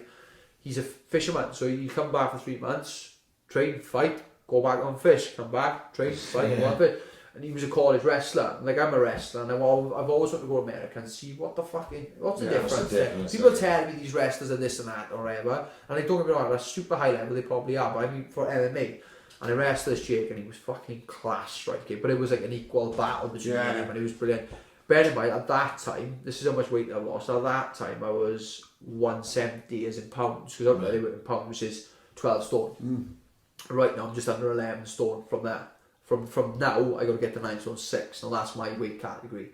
So out there, I was the same weight as Jake at the time, and he's fighting a lightweight. And you could just see the difference between me and him. We're same weight, but looking at us, we're not the same weight. This guy looks fucking stacked, and I'm here like with a bit of a belly on me from the fucking 15-siders I done that the week before. And I just loved out there. And like when I spoke to John afterwards, I went up to John and I said, look, John, I got $50 here, all my money I had on me at the time. It was like my last day there. And they give me a massive, big fuss at the end of it. Look, we just want to say thank you to Brett for coming out here, blah, blah, blah. And I said, you were the star, like. Yeah, and I went up to him and I said, John, who do I pay? And he said, and like, you're not paying. And I went, well, I'm not, with me now, I'm not going to fucking have that. Like, yeah, it's a lovely gesture or whatever, but I'm going to sort something out. So as I walked out, he was there saying, not paying for anything. And at the corner of the desk, that weekend they had a fundraiser because I think one of the jiu-jitsu coaches' daughter's got leukemia. Right. So I said, you're not going to take the money? I said, there you go, and I fucking put in the pot there to raise the money for the both nice touches, yeah. So like, in all fairness, like, he fucking messaged me now. When you're back out, when you're back. And I think like with that, then it's like a friendship thing. Like Patrick Cummins, who's got the crazy moustache, there guy, he's retired now, but like, I met him one day and he looked at me wrestling, and then one of the other coaches, Neil Manson, who's a respectable MMA coach, just a nasty guy, just knows how to do, like, not like submissions, but like neck cranks, like break your fucking neck, like, and I love stuff like that. And he watched me wrestle, and I fought Jake, and Jake shot for a takedown, and as he shot for a takedown, I front flipped over Jake. As he shot for the takedown, front flipped and took his back. And Melanson's eyes just widened. Who the fuck is this kid? And you should see the shot of his face when I started talking, and he realised I didn't have an American accent. He was like, what the fuck? Where? And even him. And like, very, very rarely you can have like a good coach's connection with the same guys in the same gym. And all three of them coaches, him, AJ. Now AJ, you probably haven't heard of AJ, but you've definitely seen AJ before. He's the one in the Bellator which goes the left hook and he throws a leg kick, but as he throws the left hook, the boy falls over and he throws a leg kick and he hits the boy in the face as he's going down. You've definitely seen the knockout, 100%, right, Kate? You type in best MMA knockouts, that's on there. And he was my pad man for the week, and he'd work with Ross Pearson, Dominic Cruz, and all these guys, Brendan Lothrain. And he said to me, look, we'll do pad sessions, up there, and then Neil Manson and John Wood was the main head MMA coach, and I just loved it out there. Sounds amazing, doesn't it? Yeah. And like, between the PI, like, honestly, people don't realise this, it is cheaper for me to live out in Vegas than it is for me to live here. Unbelievable, man. That's like, and like the fucking place, like a spaceship it is. Like, you walk in there and like, people are waiting on the desk for you. As soon as you finish your session, have you eaten? I'm like, no, but then, fucking have that. You get is that right? Yeah. And it's like, me, I'm terrible with my food, like, I'll miss meals or eat the wrong things and stuff. I've seen it on the last few embeddeds when they go in to do all the glove things. You've got to go through a whole process. And then next thing, they're sitting down with the supplements guy. And the supplements guy is going, right, do you need this for this? Do you want this for this? Because what they're trying to do is make sure they don't take anything they shouldn't be taking. I can't think of the name of that company. Law God. Yeah, but there's a company there that supply all that stuff. A trifecta it's called. Right. Okay. Yeah. And the guys sitting there because they know all the products that are in their supplements are completely clean. Yeah. There's no worries then about someone taking anything which is gonna make them piss hot then after the fight. Yeah, like Clint's the guy's in charge of all that, and he's amazing, man. And like anyone, guys, I have any questions, I message them guys, I get straight back. I got my own S&C course, and all fairness to Kyle, he's been trying to push me through this thing, but I haven't had the right gym to work in. It's stuff doing the walk bike, and I haven't had a walk bike gym, so we've got a bit apart. But look, I'm looking to put that back together. He's like an S&C course I work with like through email. He's brilliant, right? So I met him out there. He worked wonders with me, but like that trip. If I didn't do that trip, I wouldn't be in this situation now when I'm going into the next fight now. Like, you know, and game changer, and that's again massive, small things like and it all like every little thing has mattered in it. It's taking a kid to say, I think you should be doing this. It's taking new sponsors. It's taking maybe that girl meeting you in the sauna saying, oh, coming at every little thing of like change, got you on this path. I spoke to a good guy today, right, Keith, from Bond, and he said my whole life, he said I've taken everything. Take. And in my game, I'll be honest with you, I'm a very selfish person. You have to be in this game. And I take everything.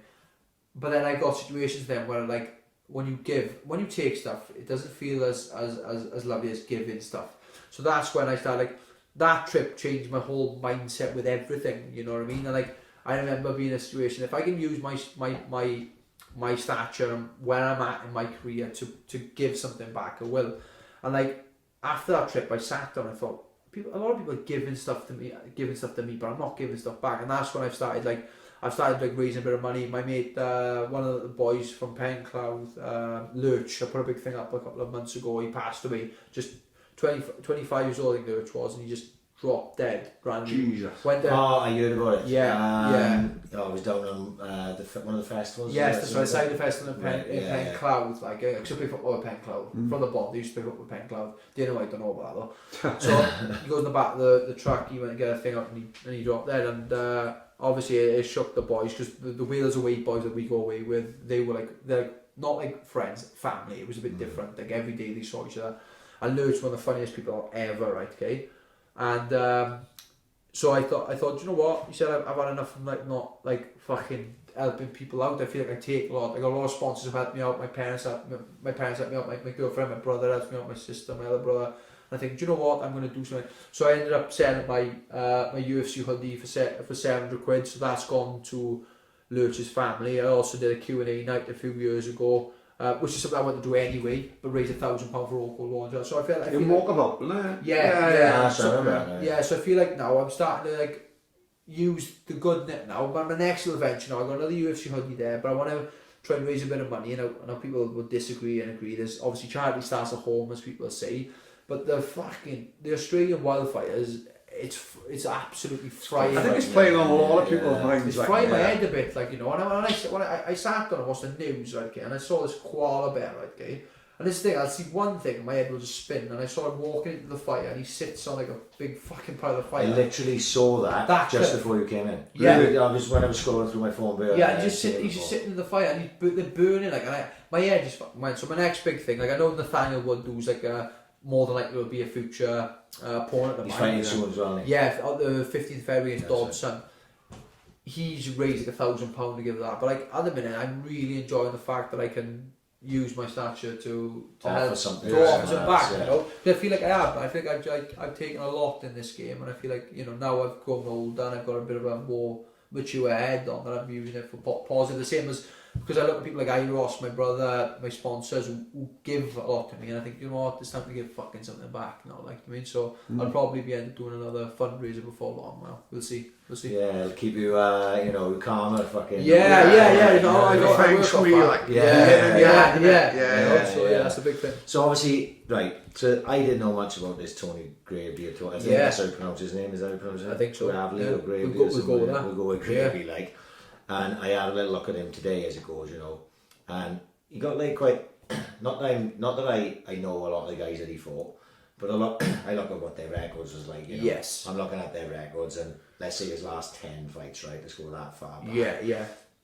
He's lost one of them, but everyone he fought was like 15-3 or 14-2, something along. They were all quite, strong looking records, even though you didn't know them. And then obviously he went on the Contender Series and won. I think his last 7 fights, he's won 6 and like 5 are by knockout. He won 7 and then 6 by knockout and 1 was by 7. Yeah. So he's on a bit of a tear, like you know what I mean.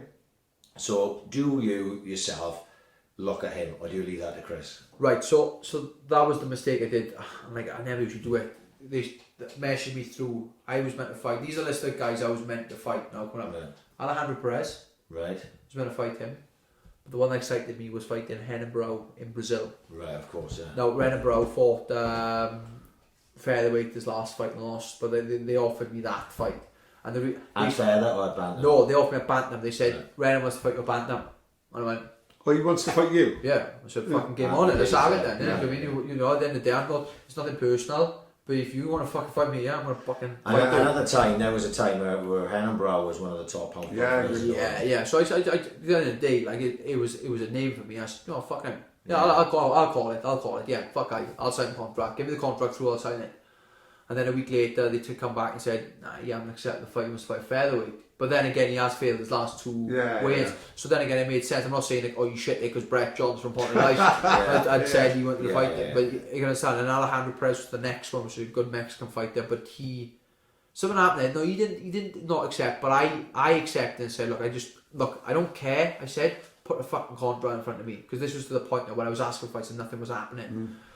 And then they ended up coming back and said, Tony Gravely. And I went, right, okay. Who is he then? Who is he? Went on the internet and looked and did the mistake of looking at his record, not his fights. Look at his record and I've got knockout. Which is pretty much exactly right. Fuck, like, eh? And I started losing my head a bit. I thought, you know what? My cousin was like, what's your fight? And watch the Contender Series, which is his last fight. Never watch anything after that. If you can see his last fight and see 3-round fight, I thought, right, that's good. I can take a lot from that. Watched it. I went, it's a good fight. I think he skill wise, 1000% I am better than him skill wise. Now, does that mean he can't beat me? No, he's got a good puncher's chance. And ironically, two shots he can throw is a right and a left hook, and they're heavy power. And so yes, he's a very dangerous opponent. But skill wise, I feel like I beat him in every single aspect of the game: the striking, the wrestling, and the grappling. Really do. He's going to look, in my opinion, he's going to look to take the fight down to the mat and beat me up from bottom. That's what he's looking to do. Like, believe it or not, this guy's got one of his KOs, he's got by slam. So That's the one I saw earlier. One of the kids put him in the armbar and he picks him up and slams him in his head and does it again. Really? So he's going to be strong. Like, if I'm going to throw up submissions, I've got to be careful what I do. So I watched Grave and I thought, this is a good fight. They're not giving me him for me. They're giving me him for him. Especially because young Tom Boyle. That's exactly what I thought. It's a name for him. Yes, not a name this for you. This is Brett Johns now. He's lost his last 2 fights. And especially that Welsh mentality. He's done. Brett is. He's done. You want to be fighting. Gatekeeper sort of thing. Like. And I looked at his record, and he has never beaten anybody in the UFC. He's fought Merab Dashvili, who's a UFC guy, lost against him. He lost against Manny Bermudez, another UFC guy who's been cut, lost against him. So he's got the thing. Bear in mind, Gravely is a newcomer, but he's not new to MMA. He's been on the way. 19-5, you know what I mean? And I look at him, 5 for 5, and I've listened to him, very well spoken, seems like a really nice guy, but at the end of the day, I'm in a sport where I can like you, I can dislike you, I still have to punch you in the face, unfortunately, it's the way it goes. If he gets to talk to me, it's gonna be tough to get him off. I'm not saying that, but I'm a grappler, that's what I do, you know what I mean? But the thing that kind of I'm wary of, no, I'm not wary, but I'm going to be prepared for, which is what we've concentrated in this camp, is the striking aspect of the game. Like, I had a bit of a chip on my shoulder with Pedro. I was thinking, oh, this guy thinks he can stand with me, alright, I'll stand with Pedro Munoz. Like, now, saying that was like, you fucking dull, what's wrong with you, But looking back now, I think, I know what to do with Gravely. And I like, for the first time in my life, I never expected to finish Joe Soto. Never ever, not in my life. Not if you told me a week before the fight you were going to finish Joe Soto, I would have laughed, right, okay? Every single fight I've had in the UFC, Quack, Morales, Soto, Aljamain and Pedro, every single fight I've never expected to finish. Gravely, I'm going to finish him. I'm going to finish him, and I'm almost certain if he gets to talk with me, I'm going to get back on my feet. If I get on top of him, that is it. That is fucking it, like, you know what I mean? And like, not overconfident. Is he dangerous? He is very dangerous. Can he knock me clean out? Of course he can knock me clean out. But trust me, if I get on top of him, that's it. I know that's it, you know what I mean? I'm going to be able to, even if, what I mean by that's it, I don't mean I'm going to be able to stop then like that. But what I'm saying is, I can control it. So if I get in, I think, fuck, it's not that night, boys. You know, I'm not like to finish him. I'm going to have to like stay on top of him, drag him up the first, second, third round. I'll do it that way.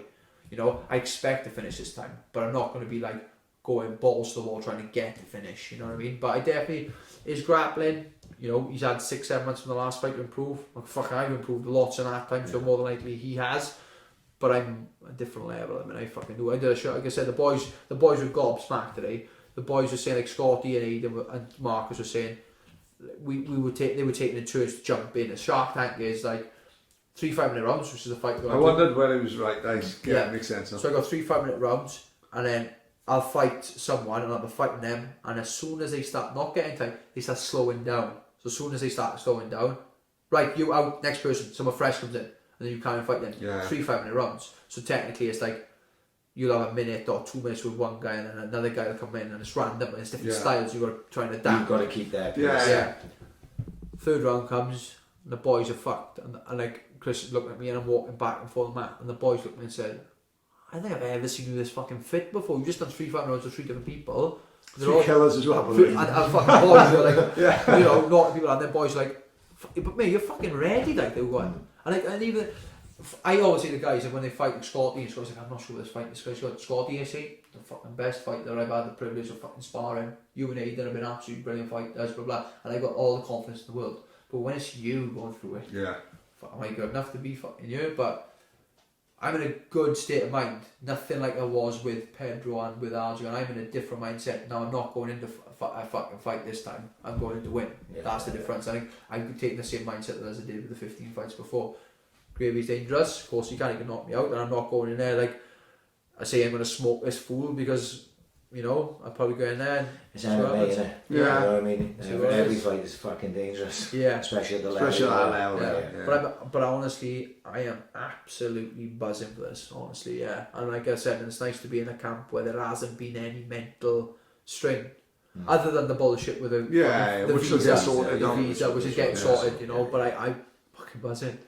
I do. You could have just recently got a black belt in jiu-jitsu, yeah. Yes. Yeah. Now, for people who don't know, Brazilian jiu-jitsu black belts are not just handed about, do they? No, they fit. Right. No. So, like, if you did karate when you were a kid, as long as you stuck the course, you were pretty much guaranteed to get a karate black belt. And that's not the slight anyone who got a karate black belt. Yeah. But with BJJ, it's not like that, is it? No, not at all. So you're probably one of a few, I'm not saying a few, but you'll be one of a minority of black belts in Wales? Yes, yeah, 100%. Yeah, like Chris is obviously my head coach, and then Ashley Williams is like one of his, is the next person down, and he had his black belt, and then obviously they're two of my coaches, and like I remember that on like the Wednesday before the seminar they said, we're going to award you a black belt, and I'm like, fuck. And to me, if they turned on to me like yesterday and said, look, we're gonna give you a battle in 2 years' time, I'd be fucking beaming, like, do you know what I mean? And they just said, no, now was the time, like, I mean, I think they're looking at the circuit and seeing these boys, and like obviously beating Soto, because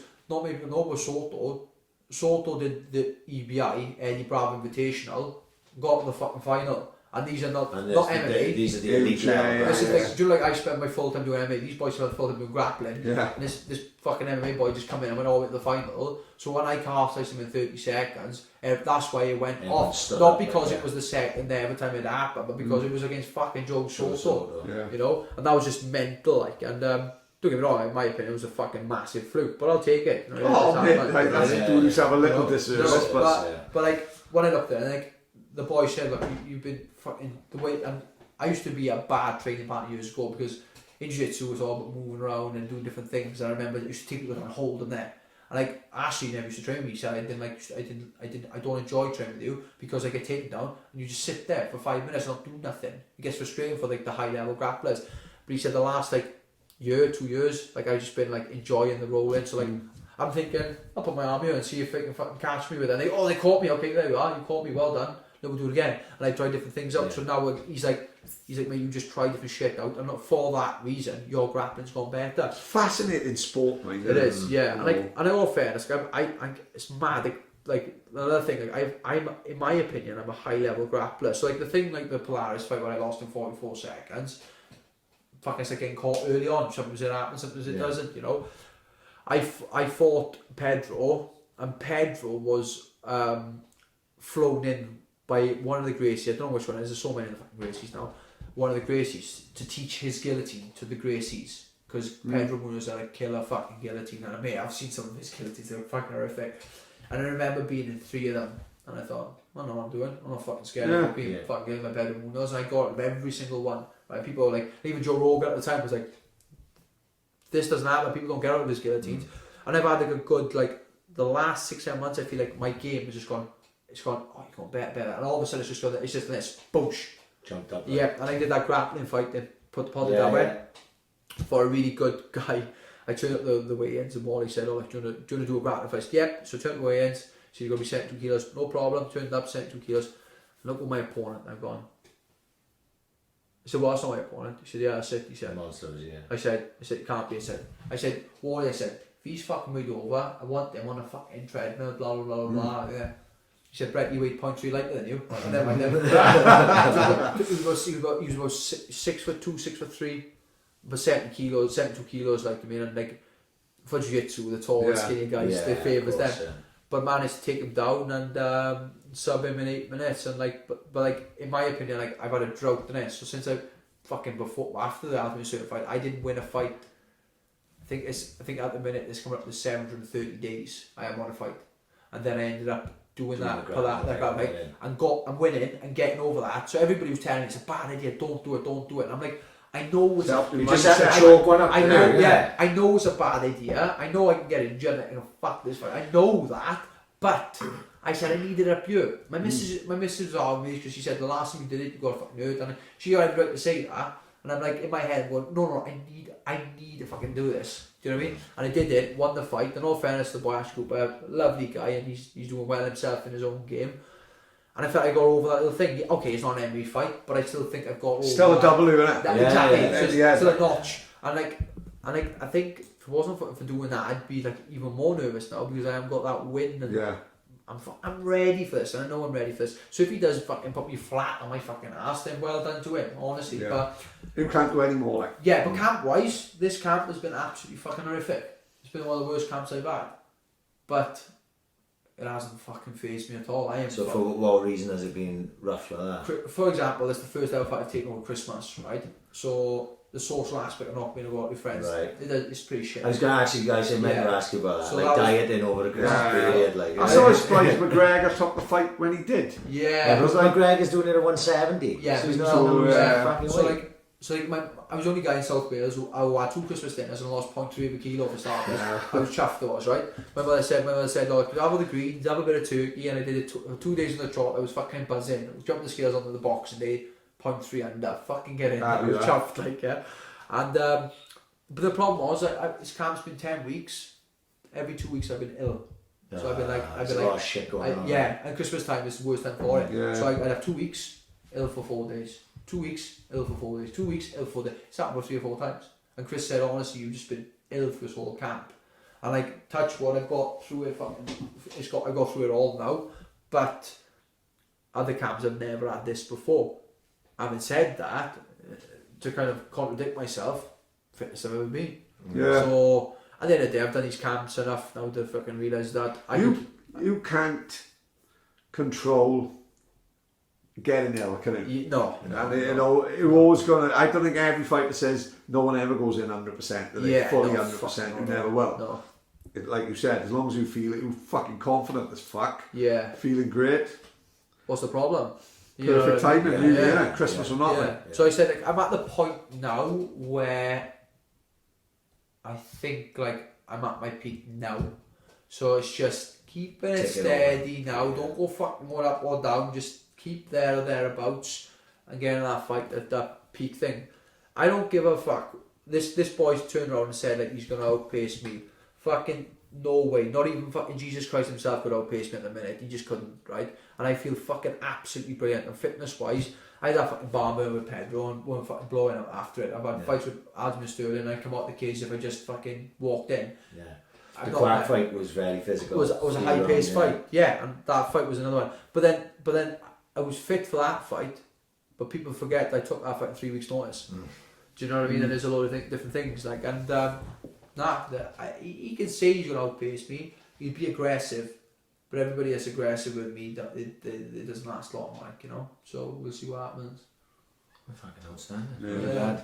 Like I said, I was looking at photos today, and I thought, fuck, Brett's in fucking great. Yeah. Like already, like, but it's still a lot of way to go. Though, Yeah, so, but then again, no, well, that's how we do it, isn't it? that's how they do it. yeah, to be honest, I say a number and be like, fucking hell, but it's like this every time. In fact, I'm a little bit lighter now than what I usually am. Like, for example, like Pedro, I woke up the 24 hours before weigh-in, I got to be 61.7, and I woke up 24 hours, I was 66.6.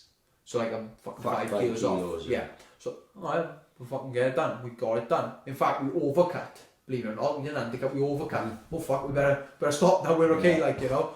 And like, I know my process, I've always struggled in the past with weight cuts, but you know, for right now, I've got 16 pounds to go. And to everybody else, they're thinking, oh fuck, but to me, you know you're it's a good fucking number. Yeah. You know what I mean?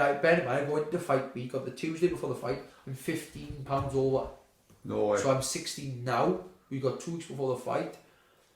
Obviously, I have to water load, so that means drinking 8 litres of water a day. So that weight's going to creep up a little bit. So if I go into fight week 150-ish, bear in mind, I went out to Vegas, did a lot of weights and stuff, not that I've ever done before. So I've developed muscle. Muscle is heavier than fat. It just is. But people think I've gone bigger, so they think the weight's going to be harder to drop. Well, it's not, because I've got rid of fat. Now, to get all scientific, to draw water from fat is a lot more difficult than to draw water from muscle. Right. So the more muscular you are, the easier it is to drink water from you when you need to cut water for the sauna.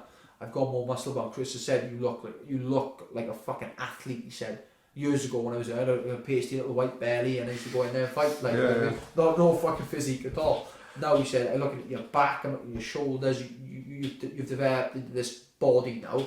And he said you might be a little bit heavier, but he said you look better for it. And like when it comes to weight cutting, it's going to be easier to draw that water out in the sauna through muscle than it is through fat. And before, when I was doing my first original cuts to 61, I was holding a lot more weight. And now I've got rid of like that weight there. I'm not saying it's going to be anything can happen from now until the fight. I could get out there and I could get ill again. I can't cut weight as well as I can, so I'm not going to say it's going to be a fucking breeze, because I might feel it. You know, I'm not going to say I'll never feel weight again.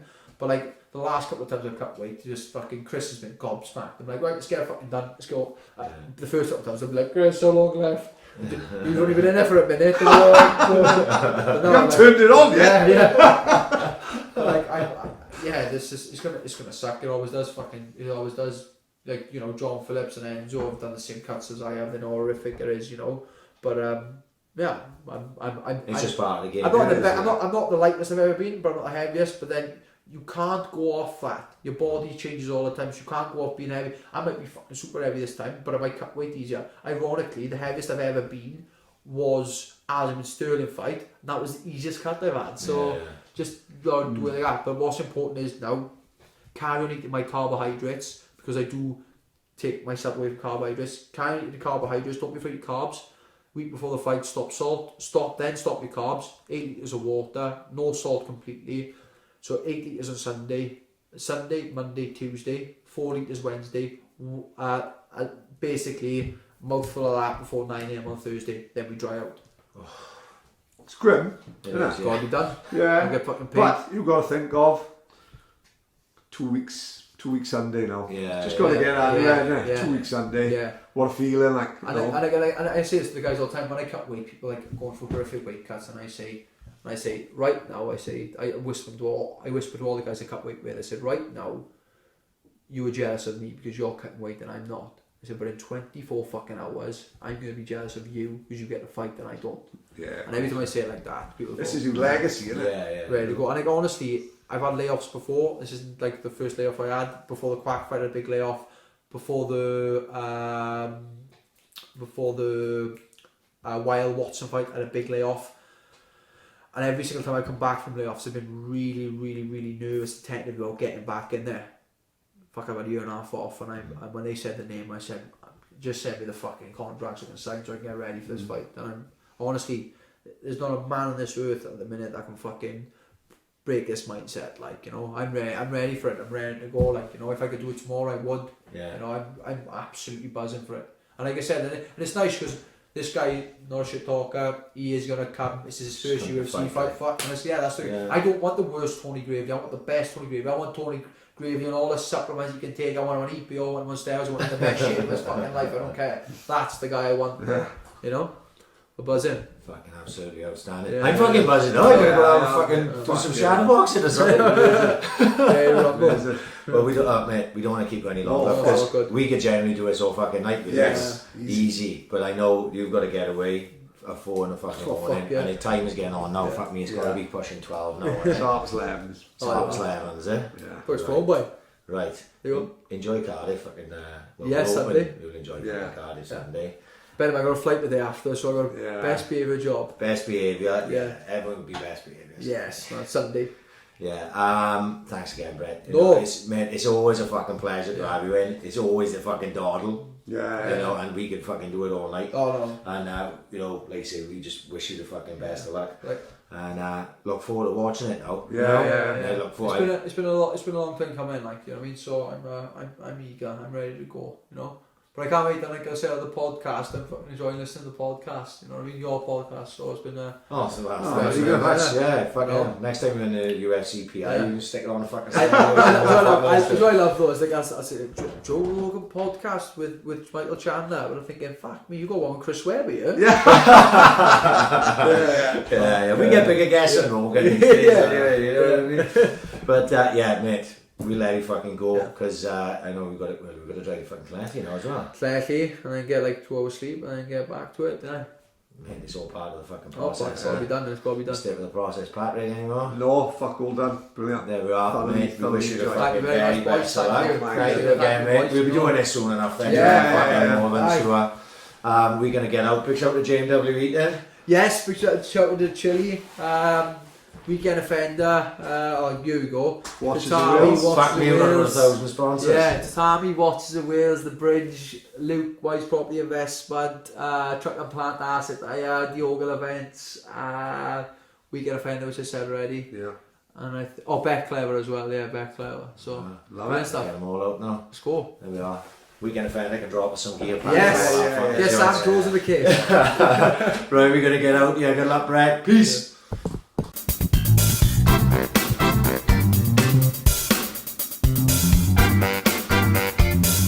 Ambition is critical.